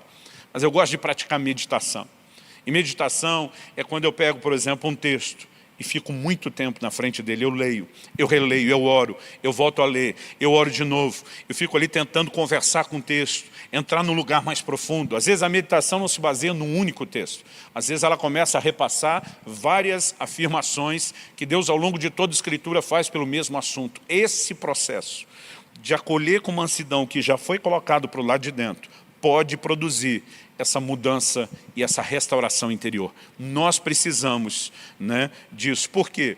Por que é tão necessário não apenas ter cura e restauração para as nossas emoções, mas a renovação da nossa mente? Ao longo de anos, nós tivemos hábitos, e esses hábitos tendem a se repetir de forma inconsciente. Há poucas semanas atrás, fiz uma cirurgia para correção de grau nos olhos, e essa é a razão pela qual eu estou vindo a público sem os óculos pela primeira vez em tanto tempo. Interessante que dos 11 aos 47 anos de idade eu usei óculos, foram 36 anos. Em apenas algumas semanas eu ainda não consegui me livrar de algumas práticas. O tempo todo eu vou colocar a mão no nariz para levantar o óculos que normalmente cai. Nos últimos anos, na hora de ler alguma coisa muito perto, eu já estava precisando levantar os óculos, coisa que começa a acontecer com a gente depois dos 40. Eu me vejo o tempo todo repetindo esses atos, tentando levantar o óculos que não está mais lá, tentando erguê-lo para a leitura, Vou tomar banho e me preocupo em tirar o óculos. Acordo de manhã, estou procurando aquele óculos, porque hábitos das suas práticas por muito tempo não mudam simplesmente porque alguma coisa mudou na sua vida. Você precisa agora mudar os seus hábitos e você tem que reprogramar a sua mente. Então é lógico que à medida que o tempo passa, e eu vou fortalecendo a ideia de que eu não preciso dos óculos, que eu não uso eles não serão mais necessários. A palavra de Deus precisa produzir na minha e na sua vida essa mudança de hábito. Muita gente antes da conversão simplesmente estourava, explodia, falava o que queria, xingava, se exaltava, falava alto, e agora nós precisamos reprogramar reprogramar os nossos valores, o nosso comportamento. Aquilo que nos dedicamos a pensar precisa ser mudado. Olha o que a palavra de Deus nos diz em Lamentações de Jeremias, no capítulo 3, no verso 21. Quero trazer à memória o que me pode dar esperança. Tem pessoas que são profundamente negativas em toda a sua forma de viver. E a palavra de Deus não nos ensina a viver dessa forma. Ele está dizendo que eu quero trazer a lembrança, não é o que de ruim já aconteceu. Não é pensar nos desdobramentos de como isso pode piorar. Ele diz, eu quero trazer à memória o que me pode dar esperança. Ao longo das Escrituras, vamos perceber como essa instrução é recorrente. Por exemplo, Filipenses, capítulo 4, nos diz nos versículos 6 e 7, para a gente não viver ansioso de coisa nenhuma, para transferir isso a Deus por meio das nossas orações, formalizando quais são as nossas necessidades. Ou seja, o que a palavra de Deus está orientando é não permita que pensamentos e sentimentos ruins estejam te desgastando. Depois de falar disso, no versículo 8, o seguinte, a orientação bíblica é a seguinte, finalmente, irmãos, tudo que é verdadeiro, tudo que é respeitável, tudo que é justo, tudo que é puro, tudo que é amável, tudo que é de boa fama, se alguma virtude há e se algum louvor existe, seja isso que ocupe o pensamento de vocês. Então, se a palavra de Deus está orientando o que deve ocupar o pensamento e faz uma seleção das virtudes que deveriam estar presentes na nossa forma de pensar, isso significa que elas não são automáticas. Se a gente, só porque nasceu de novo, passasse a pensar desse jeito, não precisaria ter uma instrução a respeito disso. Mas porque mesmo depois de convertidos, temos uma inclinação a pensar em coisas que não são boas como essa, Deus começa a nos direcionar, dizendo o que é que deve ocupar o nosso pensamento. É por isso que eu e você precisamos nos encher da palavra de Deus. Semana passada falamos do princípio, que Jesus apresenta para que a gente possa ter a confissão, a palavra na nossa boca. Ela primeiro tem que estar no coração, porque a boca fala daquilo que está cheio o coração. Novamente, quando falamos da meditação, precisamos ter o bom depósito da palavra de Deus em nós. E essa reflexão contínua na palavra de Deus vai nos ajudar a entrar nesse lugar de renovação da mente, de restauração da alma, de um fortalecimento interior. Eu acredito que a meditação também, ela vai ajudar a transferir a informação que absorvemos, muitas vezes só no nível da nossa mente. Ela vai ajudar a transferir isso para o coração, para o nosso íntimo. Veja o que diz Provérbios, capítulo 2, versículo 10. Porque a sabedoria entrará no seu coração e o conhecimento será agradável à sua alma. Aqui Deus está falando de um nível onde a informação para de ficar só na mente. Ela começa a descer para o coração. Ela começa a afetar a nossa alma, nossa vontade, a capacidade de escolha, nossas emoções. E também eu e você precisamos entender a nossa forma de pensar. A meditação na palavra de Deus, e não apenas a leitura, é que pode produzir essa mudança interior. Falei no início que a única coisa que vai fazer eu e você nos dedicar à leitura, que é o primeiro passo, para depois nos dedicarmos ao segundo, seja a confissão ou a meditação, ou o que falaremos semana que vem, a prática da palavra. Tudo isso só pode acontecer se nós nos dedicarmos ao conhecimento e nos enchemos da palavra. Mas também, já afirmamos, só faremos isso se entendemos a importância dela. Se entendemos o lugar de importância aos olhos de Deus, a importância que tem na nossa palavra. Então, quando eu falo dos resultados que vai produzir no nosso íntimo, eu acredito que isso é uma espécie de ciclo que se fecha e tem que empurrar a gente de novo para esse lugar de valorizar a palavra, para nos enchermos dela, para que então ela continue trabalhando nas nossas vidas. Uma verdade que nós precisamos falar, quando destacamos que a palavra de Deus tem esse poder de fortalecer o nosso íntimo, é que ela é alimento para o nosso espírito. Em Mateus, no capítulo 4 e no versículo 4, o Senhor Jesus diz, nem só de pão viverá o homem, mas de toda a palavra que sai da boca de Deus.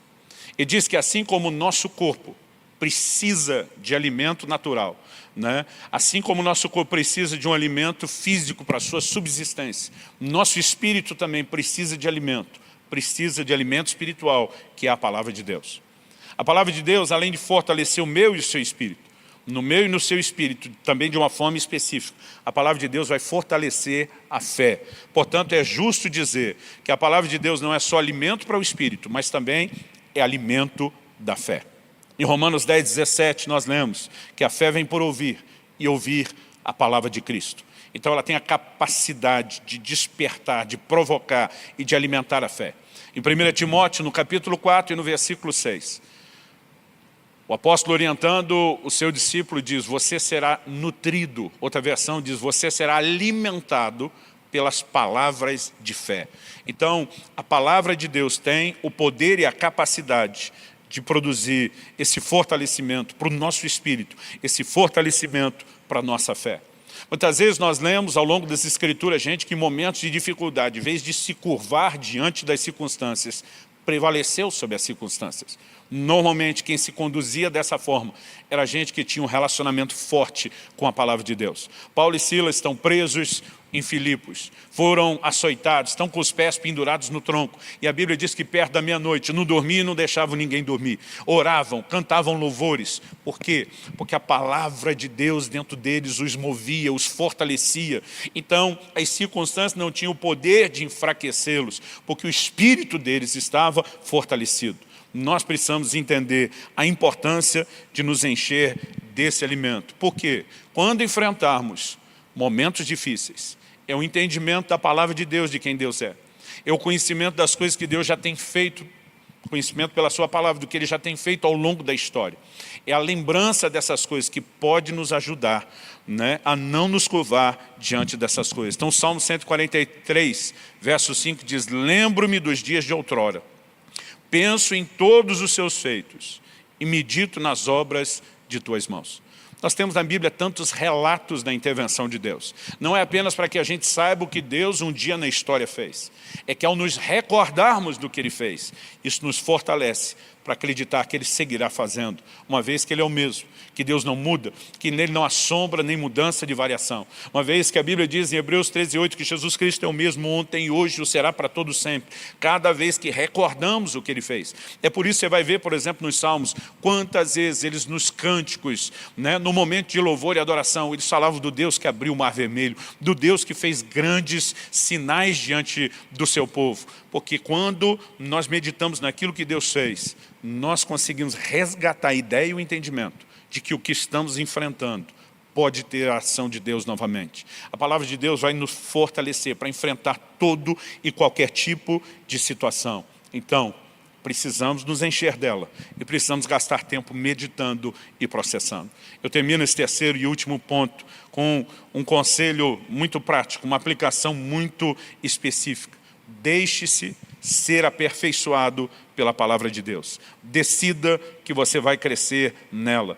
Eu olho para as Escrituras e uma das coisas que mais me empolga ao longo de toda a minha caminhada e relacionamento com Deus, quando diz respeito a por que ler a Bíblia. Eu lembro de uma ocasião que a pessoa falou, pastor, o senhor decidiu estudar a Bíblia por causa do seu chamado, porque o senhor tinha que pregar para os outros? Eu disse, não. Eu decidi ler a Bíblia antes de entender o meu chamado para pregar para os outros. Eu decidi ler porque eu queria viver, porque eu queria ser mudado e aperfeiçoado pela palavra de Deus. E quanto mais eu via o resultado da palavra na minha vida, mais empolgado eu ficava para repartir com outros aquilo que era funcional, que era prático na minha própria vida.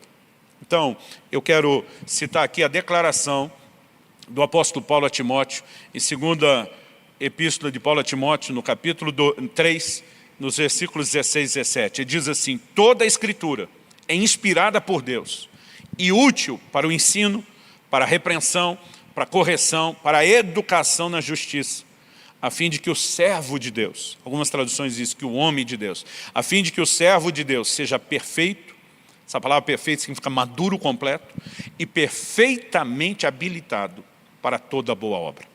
Então, para que sejamos maduros, completos, perfeitos e perfeitamente capacitados para toda boa obra, que não é apenas servir pessoas necessitadas em todos os níveis de necessidade, mas andar nas práticas cristãs, nós precisamos da palavra de Deus. Ela tem um poder aperfeiçoador. Ela não apenas vai nos fortalecer para suportar provas, ela vai nos preparar para fazer as escolhas corretas, ela vai nos ajudar a andar de forma que honre a Deus. Então eu concluo destacando a importância da meditação para que você prospere, para que você seja bem-sucedido, para que você viva o plano e o propósito de Deus. Falei na primeira semana e repito aqui, com a ideia de prosperidade. Não estamos limitando isso ao aspecto físico e material apenas, embora também podemos esperar resultado nessa área. E não estamos falando de riqueza, Estamos falando de ser bem-sucedidos. No Salmo 104, 34, nós descobrimos que a meditação correta, ela agrada a Deus. O salmista diz, seja-lhe agradável a minha meditação, eu me alegrarei no Senhor. Tem gente que fica o tempo todo meditando, refletindo, pensando só naquilo que não presta, né? Seja escolhas erradas, seja a forma como processamos problemas, né? Como muitas vezes deduzimos ou aceitamos aquelas mensagens malignas, Deus não está com você, se te amasse não teria te abandonado. Quando eu e você começamos a pensar corretamente, isso agrada a Deus. Agrada a Deus não porque Ele não quer ser julgado aqui, entre aspas, por nós, mas porque Ele sabe que é isso que vai nos libertar, Ele sabe que é isso que vai nos transformar, Ele sabe que é isso que vai produzir alinhamento na nossa vida, que é o que Ele mais deseja para nós. Então precisamos tomar essa decisão de praticar o princípio, a instrução divina da meditação na palavra. Começando, é óbvio, do conhecimento, que vem pela leitura, a exposição, o ensino, mas não parando nele, ruminando isso de dia e de noite, de dia e de noite. Então, ao seguir o conselho de Deus, também teremos seus resultados. Seremos bem-sucedidos em todas as coisas. Iremos prosperar em todas as coisas. Tem muito crente orando e pedindo a Deus para ser bem-sucedido e para prosperar, sem obedecer à orientação que Ele deu. Você não vai ser bem-sucedido apenas porque de vez em quando clamou por isso. Você precisa entender e praticar aquilo que Deus te propôs. Então, para que prosperemos pela palavra, ela precisa estar na nossa boca o tempo todo. Não pode se apartar da nossa boca, uma boa confissão. Ela precisa ocupar um lugar na nossa meditação o tempo todo, noite e dia. E como falaremos na semana que vem, ela precisa ser praticada. Tudo isso requer conhecimento. A primeira decisão que você precisa tomar, eu vou gastar mais tempo com a palavra de Deus. Eu vou ler o livro da lei todos os dias da minha vida para que eu aprenda a temer ao Senhor.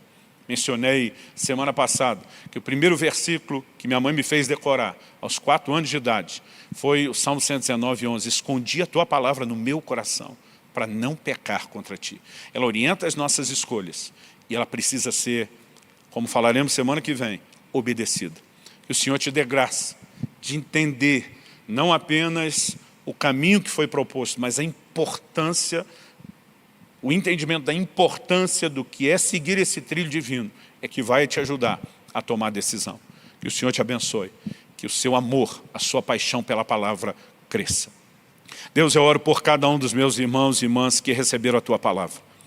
Eu clamo mais uma vez a aplicação personalizada do teu Espírito. Apresentamos os princípios de uma forma generalizada, mas só o Senhor pode fazer aquela aplicação pessoal. E nós clamamos por isso.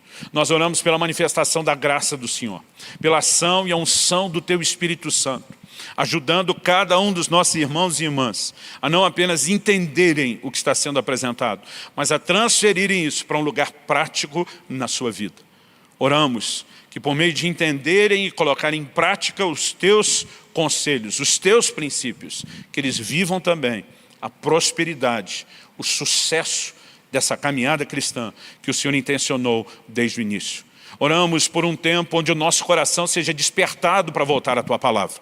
Como o Senhor falou por boca do profeta Amós, eis que vem dias, diz o Senhor, em que enviarei fome sobre a terra, não fome de pão, não sede de água, mas de ouvir as palavras do Senhor. Oramos por dias de despertamento no coração dos nossos irmãos e irmãs para a Tua palavra, fome de ouvir a Tua palavra, um anseio por entrar não apenas na leitura, nesse momento de aprendizado, ouvindo o ensino da Tua palavra, mas construindo através disso uma plataforma que os ajudará a confessar, a meditar, a praticar a Tua palavra e andando nela, saturado dela, com ela habitando ricamente em nós, nós viveremos a plenitude do Teu propósito. Que o Teu Espírito gere despertamento espiritual. É a nossa oração, em nome do Senhor Jesus. Amém. Amém.